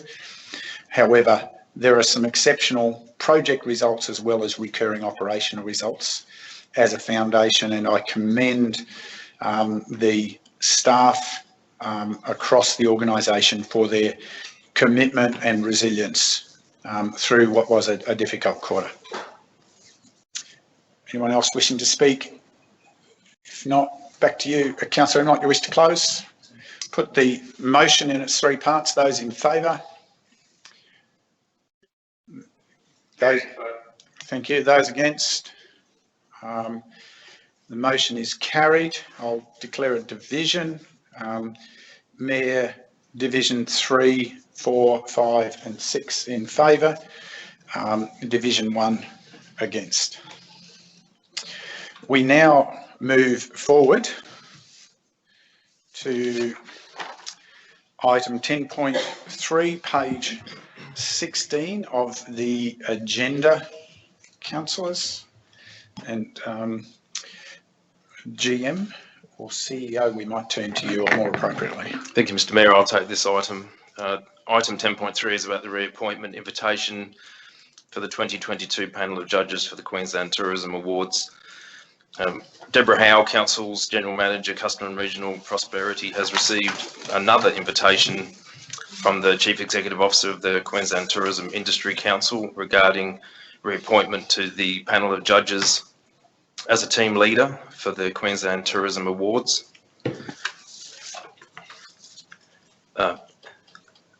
Involvement in the Queensland Tourism Awards at this level provides Deborah with a significant and wonderful ongoing development opportunity, and also raises Council's profile within the Queensland tourism community, boosts Council's proactive approach to facilitating tourism and industry development within the Scenic Rim region. Noting that the judging does not occur in the Scenic Rim, there's confidentiality documents in place, and also the judging is done in Deborah's own time. As CEO, I have endorsed the General Manager's participation in the 2022 Judges Panel, and there's a recommendation there to acknowledge that action, Mr. Mayor. Thank you, CEO. Are there questions to this clarification, councillors? Fairly straightforward report. Any additional comments? Perhaps we move forward with the recommendation and we might come to some discussion observation. Thank you, Mr. Mayor. Noting that Deborah has been involved in these tourism awards for a number of years. The recommendation is that Council acknowledge the General Manager, Customer and Regional Prosperity's reappointment as one of the team leaders on the 2022 Judges Panel for the Queensland Tourism Awards. Thank you. I seek a mover. Thank you, Councillor West. Now, any additional questions for the CEO? Any additional discussion?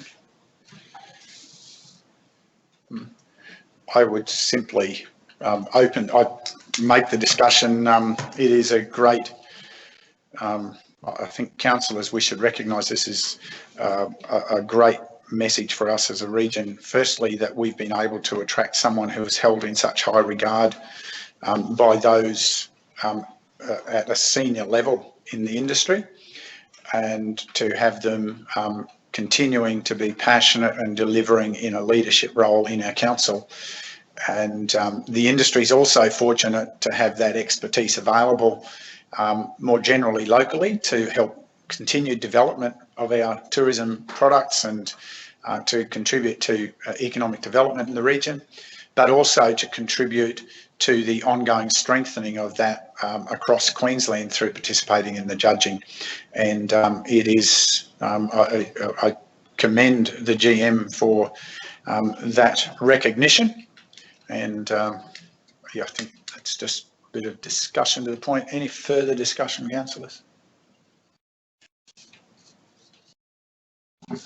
Mayor, I would agree with your comments. We are very fortunate to have Deborah as a part of our team. She brings a lot of experience and a lot of wisdom and a lot of background from her involvement in the Queensland Tourism Awards and the industry in general over many years. And I think we're seeing the results of that within our own industry, within the Scenic realm. Correct. No further discussion. I'll seek a seconder. Councillor Enright, you wish to speak to your motion, Councillor West? Thank you, Mayor. Look, this is given the fact that Deborah's been involved with these tourism awards since 2017. It's an absolute tribute to her expertise in this area, and certainly we're lucky to have her on board here. And I just also want to clarify that, as has been mentioned, all the judging is done in her spare time, whatever spare time she has. Certainly, it's not done in work time, so it's a tribute to your expertise, Deborah. Thank you. Anyone wishing to speak against? Anyone seeking to speak additionally in support? If not, we put the motion. Those in favour? Thank you. That's carried unanimously. Thank you, councillors. Congratulations and best wishes on your weekends. What weekends? Item 10.4. Thank you, Mayor and councillors. Item 10.4 is regarding the 2021 Northern Rivers Joint Organisation board meetings. Sorry, GM, just a moment. That's for those trying to follow along. That's page 20 yes. Of the agenda. Thank you, Mayor. This is the update that we have put in place over the last 18 months to 2 years with the regular occurrence of presenting to you the minutes of the board meetings. We generally present them as they've been adopted, and so we're presenting the last two 2021 meetings for both July and November. And just to note that the NRJO, as we refer to it, has recommenced for 2022, and at the time of writing this report, the meeting for 2022 was the 4th of February, and then we will bring forward those minutes as they get adopted. We generally bring them sort of in the first half and the second half of the financial year so that we keep that flow of information. I'd also like to acknowledge Councillor McConnell, who was appointed as a representative of the NRJO. and can confirm that Councillor McConnell does keep in regular contact with the officers that across the organisation where relevant issues are raised at the NRJO that are relevant to Council. This is relatively straightforward, Mayor, and there's a recommendation there for Council's consideration today. Thank you. Councillors, any questions to the report as tabled? Clarification? Additional comments? Mayor, my only comment would be it's unfortunate that Councillor McConnell is absent today. It'd be interesting to have a little bit more detail than what's provided in the minutes. However, be that as it may, we have the record of these minutes being presented today. Thank you. Thank you, Councillor. No other, then I'll introduce the recommendation, please, GM. Thank you, Mayor. For your consideration is that 1, Council acknowledge the Northern Rivers Joint Organisation Ordinary Board meeting minutes for meetings held in July 2021 and November 2021, and that 2, Council acknowledge the activities and initiatives being undertaken by the Northern Rivers Joint Organisation as they pertain to the Scenic Rim region. Seek a mover. Councillor West. Any further questions, councillors? Any additional discussion? I just make one point of discussion. It's good to see that they're looking our way again. There have been times in the past where they've looked to try and engage, or some of the individual councils have looked to try and engage with us. But I think, again, it's an accolade to the region that they're interested in trying to do some cross-border participation in somewhat of a different regional context around the magnificent border range corridor, particularly that we share custody of the access to, at least. So I think that's worth noting out of these minutes, and look forward to how that progresses. Any other discussion? If not, I seek a seconder. Councillor Chalk, wish to speak further? Just to mention that Scenic have been part of this organisation for quite a number of years, and it's great to see now that some good goals are being kicked with them. It's very important for us, obviously, to have cross-border relationships. Interstate is as important as what it is to have within Queensland. So, and it's great also that we now get to see these minutes. Thank you. Just a point for clarification. GM, our participation is observer status. Am I correct? Not as a member. Just to yes. Yes, that's correct, Mayor. I think it's clarified in the front part of the report. Correct. There. Yeah. Just for those who are listening, I didn't want a moment of confusion. Anyone wishing to speak against? Anyone wishing to speak additionally? If not, we will put the motion. Those in favour?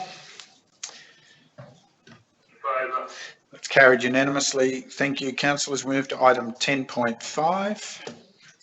That's on page 36 of the agenda, councillors. Thank you, Mayor. Item 10.5 relates to the 2021 Qantas Australian Tourism Awards. The 2021 Qantas Australian Tourism Awards will be held in Queensland this year on the 18th of March. They are the National Tourism Industry's Peak Awards, a most prestigious national event recognising and promoting excellence in tourism. There will be a wide and diverse range of tourism businesses enter the state and territory awards in the individual, like the Queensland Tourism Awards, the equivalents across Australia, with over 200 nominees reaching the prestigious status of becoming a national finalist. So to become a national finalist, you need to win a category at your own state awards. The awards ceremony will attract those finalists into Queensland, along with a number of other prestigious attendees from sponsors and strong supporters and advocates for tourism in Australia and from across the tourism industry, who will come together to celebrate the showcase that will be presented that night. Very pleased to say that Scenic Rim Regional Council are an automatic finalist in the Australian Tourism Awards after winning the Richard Power Award for Destination Marketing for our Welcome to the Richest Place on Earth in Australia campaign, at the 2021 Queensland Tourism Awards at the end of last year.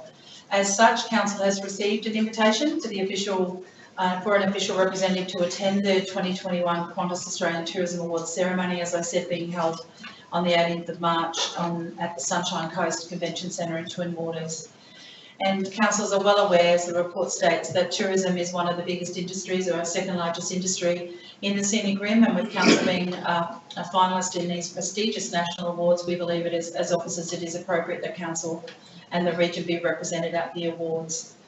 I should also point out that, sorry, I'm just finding my way in the report, that the Manager of Regional Prosperity and Communications will also attend the Gala Awards ceremony in recognition of being the key architect and deliverer and manager of the projects that achieved the council this award, which was ably supported by the Regional Prosperity team. And for full transparency, I should also point out that I will be attending the awards at no cost to council in recognition of the role that I've played, because councillors will recall that I was also invited to be a national judge in the 2021 Australian Tourism Awards, and as a result have been offered attendance as a national judge at the awards ceremony that will be held on the Sunshine Coast. Other than that, Mayor, there is a two-part recommendation there for council to consider today. Councillors, questions to clarify from the report?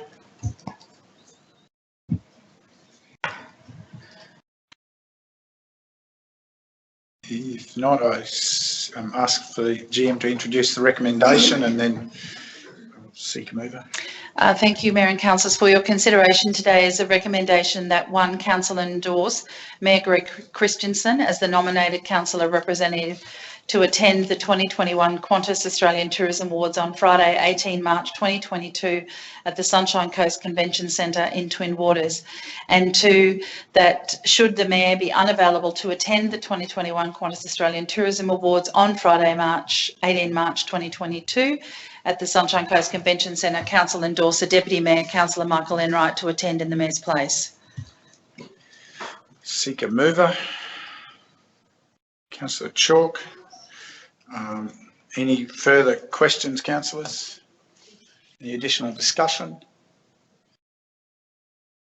I would simply add a piece of discussion that from the state awards, it was obviously a great night for the region, but it was also a great opportunity to leverage some of the leaders in the tourism industry.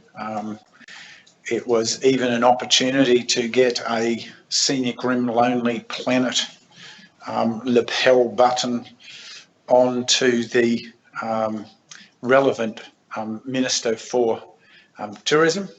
One of his staffers may have removed it slightly later, but I did happen to catch the moment. It's always an opportunity. You never miss those opportunities, and similarly this will be an opportunity to continue to celebrate the 30 million hits that we already saw today in the data as an example. So there's great recognition of the brand, and it's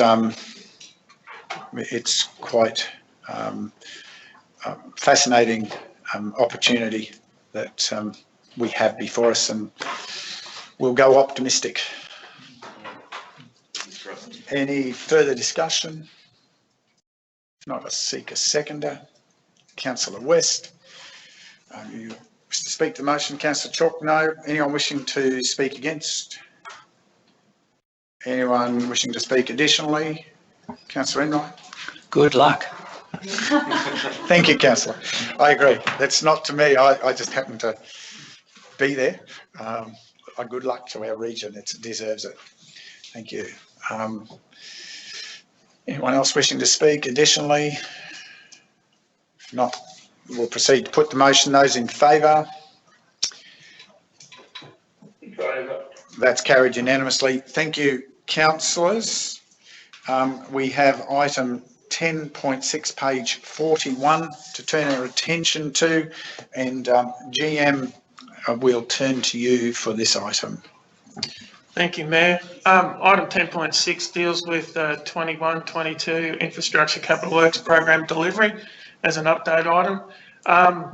the purpose of this report is to provide progress on the capital delivery, and really is an exceptions report. I will draw your attention to items that have already been discussed earlier today, but I'll repeat them now, around some of the key impacts that we've seen to date with regard to both weather and now more recently impacts from COVID.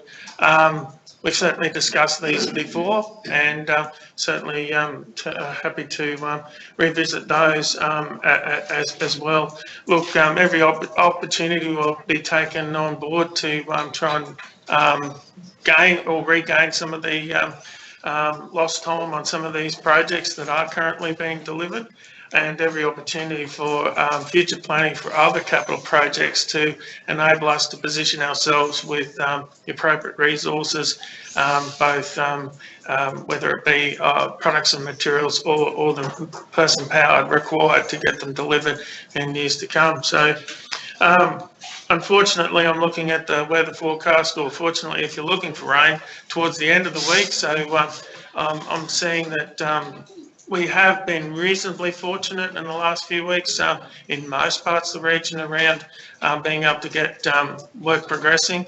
However, the reality of it is that weather certainly does impact our ability, and we did venture into this year understanding that the predictions were for higher than normal rainfall activity. So look, I'm happy to take questions. Before I do, I guess, I will certainly make some comments about the attachment. It's fairly detailed. The colour coding there may be confusing to some. It was actually initially to me as well. Really, the colours are really relating to the levels at which the programs are reported on, and the probably most prominent is the dark blue. The first part of the attachment is just a roll up of each of the areas of capital delivery, and then there's sub areas under each of those, and some are broken down as low as 4 lines. Some are only at that higher level. Apart from that, there has been some requests to actually put some additional columns within this report, and that will certainly occur at the next reporting timeline. Those additional columns are around percentage on ground complete, because what we've seen in the past is that lagging in actual recognition of what's actually able to be reported financially doesn't necessarily paint the picture of where we've progressed on ground with the progression of some of these projects. And I quite regularly refer back to a case where we were at the opening of a playground facility, and within the financial reporting there was still zero cost showing, as we had not yet paid or received the bill for the works itself. So that certainly is part of what I would like to say is that new addition. Unfortunately, it's going to create quite a busy table, but what you do see there is probably only a small number of the columns of what is used by the organisation to report on the other aspects that are rolled up within what you see there today. So I'm happy to take questions more generally or on specific projects as listed. Thank you, GM. Councillors, with questions for clarification to the report, I would maybe open the batting on page 1 of 5 of the separate attachment, as it's a little blurry to try and report, so this is a much better version. The line item council-wide transactions, it's worth noting in the total summary number above, there's that $15 million of freed up capital capacity that we've been carrying, and we've been identifying projects to move that forward. So at the moment, because it's unallocated, that will appear as part of what's a potential carry forward amount, pending our ability to finalise projects, rather than, so it's in terms of funds allocated to specific projects in the overall 86 million that's identified there. There's 15 million of that isn't allocated to a specific project as yet, and therefore within that which is allocated, if I'm reading this correctly, there's about 10 million out of 76 million, that's potentially a risk of being carried forward at this time. That's correct. And within that, there are some projects that that are involved with multi-year projects that are as a result of revenue gained through grants. So of that, yes, there's certainly a combination of those projects that will have seen some level of delay that won't actually be achieved in delivery this year, as well as those projects that were multi-year projects in the first place, and for budgetary purposes were recognised as the full project cost in this particular financial year. To either the GM Asset and Environment Sustainability or GM Council Sustainability, that last comment's always the one that entertains me. Is it possible for us then to have somewhere here a layperson's understanding of where there are potential carry forwards, what dollar value of that is actually programmed as part of was always programmed as part of a multi-year program, rather than being seen negatively, inverted commas, as a carry forward? So I believe that is one of the columns that has been hidden in this report to give it the ability to be read. So certainly that information potentially is available. Thank you.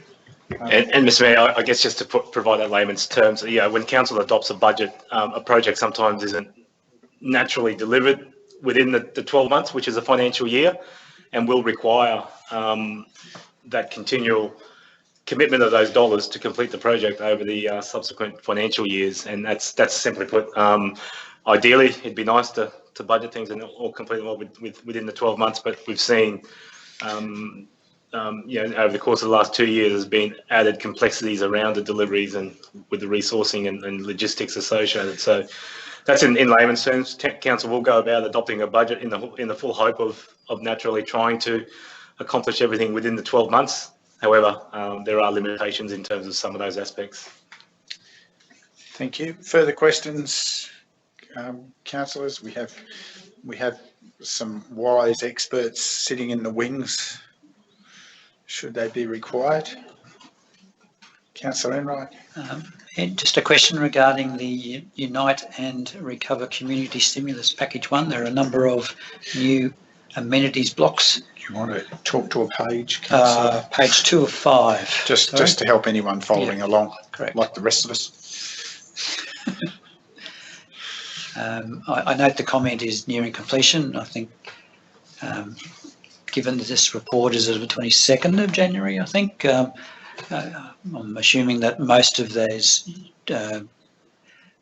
amenities blocks are completed, ones that are ongoing with. Yes, that is correct. Guysman Oval is probably the one that is still not substantially completed, but the remainder are substantially completed, or if not completed, as far as the last report I was provided.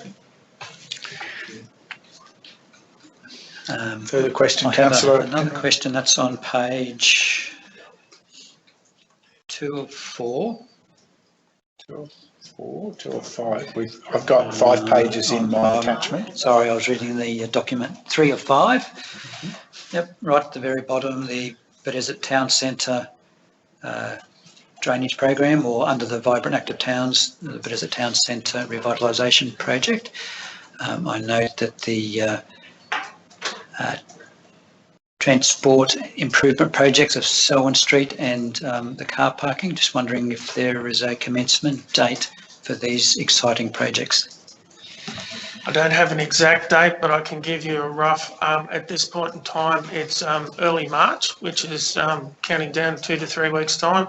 At the moment, there's some detailed comms that have been prepared as a draft, and at a point in time in the near future, they certainly will be released. And also, in addition to that, it may have already previously been mentioned, others would have looked on with some level of interest to see the number of pipes that have been delivered to the north of where we are currently situated at the council chambers. they were bought in readiness for this project, so there were limited delays in material supply. So yes, so at this point in time, weather permitting, and that's where we're situated on that particular project. Thank you, Jeremy. That's very exciting. Another question, if I may. You may, Councillor. Next page 4 of 5. And in reference to the black spot funding, there are a number of projects. I was particularly interested in the 2 traffic improvement projects of a roundabout and traffic calming in Burnham Street. Just wondering if you have an indication of commencement of those projects. Those projects are nearing finalised design, and at this stage plan to undertake construction towards the end of April, or start construction towards the end of April on both those projects. Understanding that there will be some issues with regard to management of traffic, and it looks like one of our learned, very intelligent colleagues in Wasu Padeshi would like to add a little bit more to what I'm saying. Yeah, so we just might need you to either grab that microphone or come forward to this one.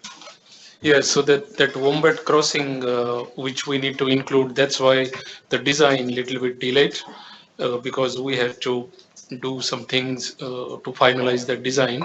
Now we are to the finalization stage, and the contract will go out. So at this stage, looking around end of April to start. Thanks. Thank you very much. That's great news. Thank you. Councillor, further questions? GM, you have further comments? I was going to add, Wasu did remind me then with regard to Wombat crossings, they're basically a raised crossing point in the road. You may, and so that's the name they've been given, and that's actually the technical name for them as well. So the reality of it is to align with what our main roads standards, or Department of Transport and Main Road standards, we were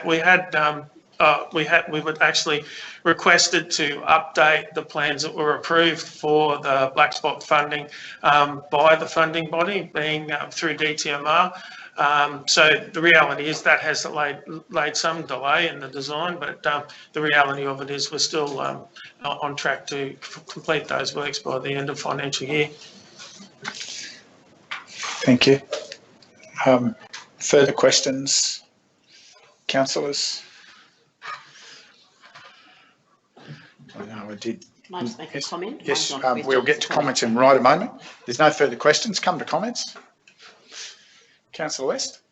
Thank you. Look, to the team, I just want to say, because I passed the Beaudesert Nerang Road footpath, which is being constructed at the moment. I know it's been a bit problematic with the weather, but it really is looking fantastic compared to what we've had there in the past. So I know it's still got quite a way to go, so let's hope the weather's kind. Way to go. Councillor Chalk.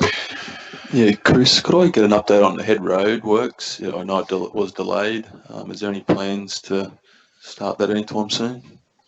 I'll hand to Wasu Padeshi to provide an update on that. Yeah, so with the head road, we have the pre-start meeting. Again, the contractor is on the roll, so we're having pre-start meeting, I think next week, and then it will get started. So we will send out all the works notification and everything. It will be communicated to the wider network, so that whoever uses the road, they will get that information. Thanks. Just to add to that, you may or may not be aware that there were some delays in actually we were ready to proceed on that particular project in October, November of last year, from memory. The reality of it was that at around the same time there were border closures, which created some problems for the locals that actually live in the Southern Downs region to be able to attend to business when their alternative route to head through to Brisbane would have been or into the southern part of Scenic Rim was closed off by that border closure. So we deferred the works. We certainly had to then seek additional approvals through the QRA to acknowledge the fact that this route wasn't able to be closed. So the reality of it is there's about a 3 to 4 month window that we'll have to close the road. There's just no other option but to have the road closed.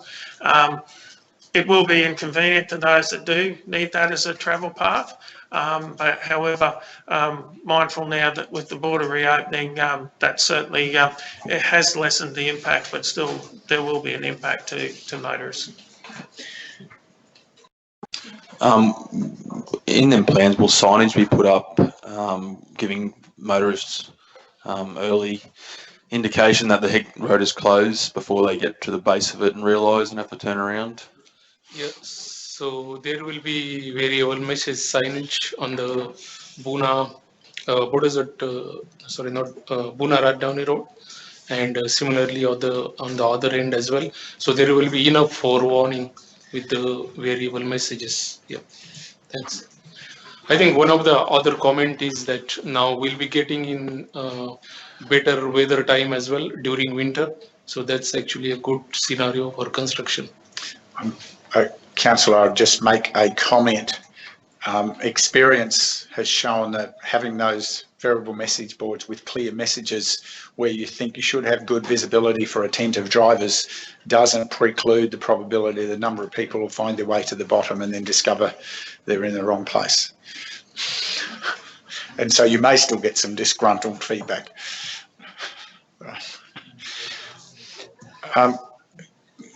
Page 5, councillors, it may be just either GM Asset and Environment Sustainability or Council Sustainability. The line item concerning the purchase of property for the Tambourine Mountain Library has a dollar amount there of not quite 1.5 million. Can you clarify, is that the actual whole amount, or were there other funds in the previous financial year which won't show on this because this is only this year? That's correct, Mr. Mayor. Obviously, this is a financial reporting.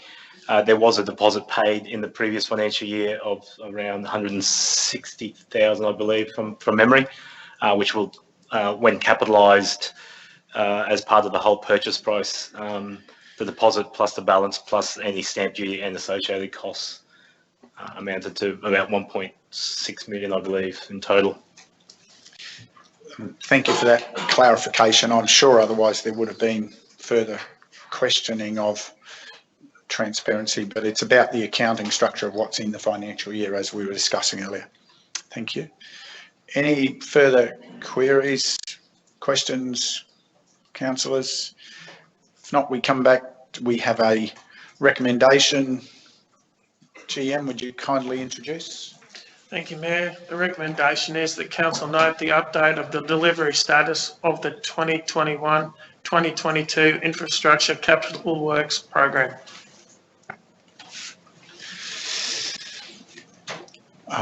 Councillor, there's a recommendation. I seek a mover. Councillor Enright. Any further questions? Councillors, any additional discussion? Only additional discussion is that and I was surprised Councillor McInnes didn't leap in, and he might leap in after I've leapt in. We do have a very aggressive program because there are so many, we've been successful with grant funds that are available that won't always be available, and there is, who knows when those opportunities will dry up in the future, and we've tried to capitalise on them while we can. And that has given us a very aggressive program to try and absorb in a very difficult year. And whilst we still have some money there that we're trying to decide how best to allocate it to secure the strategic future of the region, well done, I think, to the team. And just a reminder that there's a lot of time-sensitive activities still to try and achieve within grant timeframes. And and potential extensions that needs everyone to be able to stay focused moving forward, and we may not always have access to those grants. I hope I got that right for you, Duncan, or Councillor. I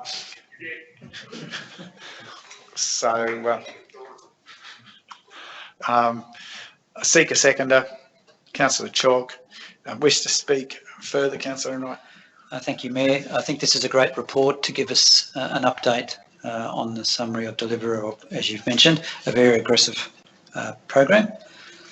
There is a lot to consider in delivery of these many projects, notwithstanding the challenges that have been laid out in front of us with the COVID implications and the delivery of critical materials. So congratulations to the team for the work so far. We look forward to the delivery of as many of these projects as possible from here on into the end of the financial year. Thank you. Anyone wishing to speak against? Anyone wishing to speak additionally? Councillor Chalk. Yeah, thank you, Mr. Mayor. I just wanted to say to Chris and the team that I think this reporting is starting to get really really clear and a lot easier to read from when I first come here to now. I think it's improved a lot, and you'd be congratulated for that. It makes it a lot easier to follow and see what's being done from the report. So congratulations. Thank you. Thank you, Councillor. Anyone else wishing to speak in support of the report or the motion? I would just add a comment. I would endorse. This has been the new tool, as we know, that the guys have been working with. It makes their life easier to manage the information as well, but also is just an evidence of continuing to try and modernise the copious systems that deal with the copious information we have to try and make it more palatable, understandable, readily available, and interpretable, which I concur with Councillor Chalk's perspective. Anyone else wishing to speak additionally? Councillor Enright, you wish to close? We put the motion. Those in favour? Carried unanimously. Thank you, councillors. I will shortly seek a motion to move into a closed to deal with 4 confidential matters. Negotiated infrastructure charge notice for your town closed under section 254J3F. Local roads and community infrastructure program phase 3 closed under section 254J3C. Local government grants and subsidies program 2022 to 2024 closed under section 254J3C. And the 10-year infrastructure capital works program update closed under section 254J3C. Councillors, I seek a motion to move into closed session. Councillor West. Seek a seconder. Councillor Chalk. Any wish to speak to your motion, Councillor? Anyone wishing to speak against? If not, we put the motion. Those in favour? That's carried unanimously. Thank you, councillors. To those in the gallery, I would anticipate there are some, who knows how long we take in confidential, but I anticipate that we may take an hour to work through this, possibly slightly longer, but certainly I don't expect that we'll be back before an hour. So I can't give you much better guidance than that. Thank you. We'll bid you temporarily good afternoon.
Okay, we're on. Welcome back to the gallery. We're a little over the hour. Welcome back, councillors. I seek a motion to return into open session. Councillor Chalk, seconded Councillor West. All those in favour? Unanimous. We're back in open session, councillors, and we have 4 items before us. GM, would you introduce item 11.1? Thank you, Mayor and councillors. Item 11.1 is the negotiated infrastructure charge notice for your town, and the resolution recommendation before you for consideration is that 1, council approve the request to waive, by way of donation, the infrastructure charges as issued in the infrastructure charges notice dated 14 December 2021 and 25 January 2022 to your town. 2, that council issue consequential negotiated infrastructure charges notices for the nil balance to be to the applicant in accordance with section 75(1) of the planning scheme of the Planning Act 2016. Sorry, it's too far away for me to read. And 3, under clause 22.6.3 of the Scenic Room Regional Council Standing Orders Procedure CMO3.01 PR.01, confidentiality be maintained, and this report and the attachments to this report not be released to the public. Seeker mover, councillors. Councillor West. Any other questions, councillors? Any other discussion, noting the sensitivity? Seeker seconder. Councillor Enright, wish to speak further, councillor? Just very quickly, thanks, Mayor, just to say that your town are a charitable organisation around the Beaudesert area. I've been here for a number of years, and council does have the ability to provide relief for such organisations. Thank you, councillor. Anyone wishing to speak against? Anyone seeking leave to speak additionally? Not, we put the motion. Those in favour? Okay, that's carried unanimously. Thank you, councillors. Move to item 11.2. GM. Thank you, Mayor. Item 11.2 deals with local roads and community infrastructure program phase 3. And the recommendation is that council endorse the project to be submitted in the form of a nomination to the Australian Government Local Roads and Community Infrastructure Program Phase 3, administered by the Department of Infrastructure, Transport, Regional Development and Communications. And 2, in accordance with clause 22.6.3 of the Scenic Room Regional Council Standing Orders Procedure CM 03.01 PR.01, council maintain confidentiality over the content of this report until such time as formal notification of the successful projects is obtained from the Australian Government. Seeker mover. Councillor Enright, any additional questions? Any additional discussion? Seeker seconder. Councillor West. Wish to speak to the motion, Councillor Enright? Thank you, Mayor. I think this is another opportunity for our region to provide additional infrastructure with the assistance through our Australian Government through funding of this local roads and community infrastructure program. Thank you. Anyone wishing to speak against? Anyone wishing to speak additionally? Put the motion. Those in favour? That's carried unanimously. Thank you, councillors. We move to item 11.3. Thank you, Mayor. Item 11.3 deals with the Local Government Grants and Subsidies Program 2022-2024. The recommendation is that council endorse the projects to be submitted in the form of an application to the Queensland Government's Local Government Grants and Subsidies Program 2022-2024, administered by the Department of State Development, Infrastructure, Local Government and Planning, which closes on 4 March 2022. And continue. He's just forgotten. And two, in accordance with clause 22.6.3 of the Scenic Rim Regional Council Standing Orders Procedures CM 03.01 PR.01, Council maintain confidentiality over the content of this report until such time as formal notification of the successful projects is obtained from the Queensland Government. Thank you. I seek a mover. Councillor Chalk. Any additional questions? Seek a seconder. Councillor West, you wish to speak? Councillor Chalk. Anyone wishing to speak against? Anyone seeking leave to speak additionally? Can we put the motion? Those in favour? In favour, Mayor. Thank you. It's carried unanimously. We move to item 11.4. Thank you, Mayor. Item 11.4, the recommendation is that Council adopt the 2022-2023 to 2031-2032 10-year infrastructure capital works program for roads, bridges, footpaths, drainage and stormwater, waste facilities, parks, gardens, fleet, cemeteries, vibrant active towns and villages and other projects for planning purposes, grant applications and for future budget considerations. And two, in accordance with clause 22.6.3 of the Scenic Rim Regional Council Standing Orders Procedure CM 03.01.PR.01, Council maintain confidentiality over the content of this report due to the local government's budget, noting that the 10-year infrastructure capital works program forms part of the 2022-2023 budget deliberations. Thank you. I seek a mover. Councillor Enright. Any additional questions? Any additional discussion? Seek a seconder. Councillor West, you wish to speak? Councillor Enright.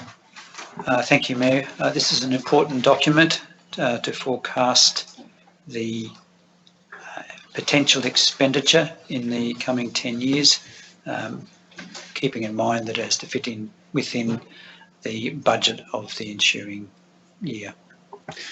Anyone wishing to speak against? Councillor Swanborough. Thank you, Mr. Mayor.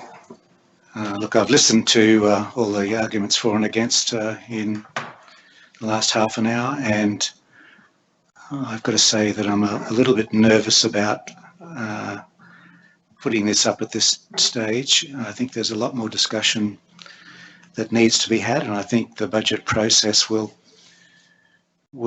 provide a lot of additional information that we don't have before us at the moment about the views of priorities, etc. And so on this occasion, while I respect how people vote, for me personally, I'm nervous about it, and I choose to vote against it on this occasion. Anyone wishing to speak for the motion? I will speak for the motion.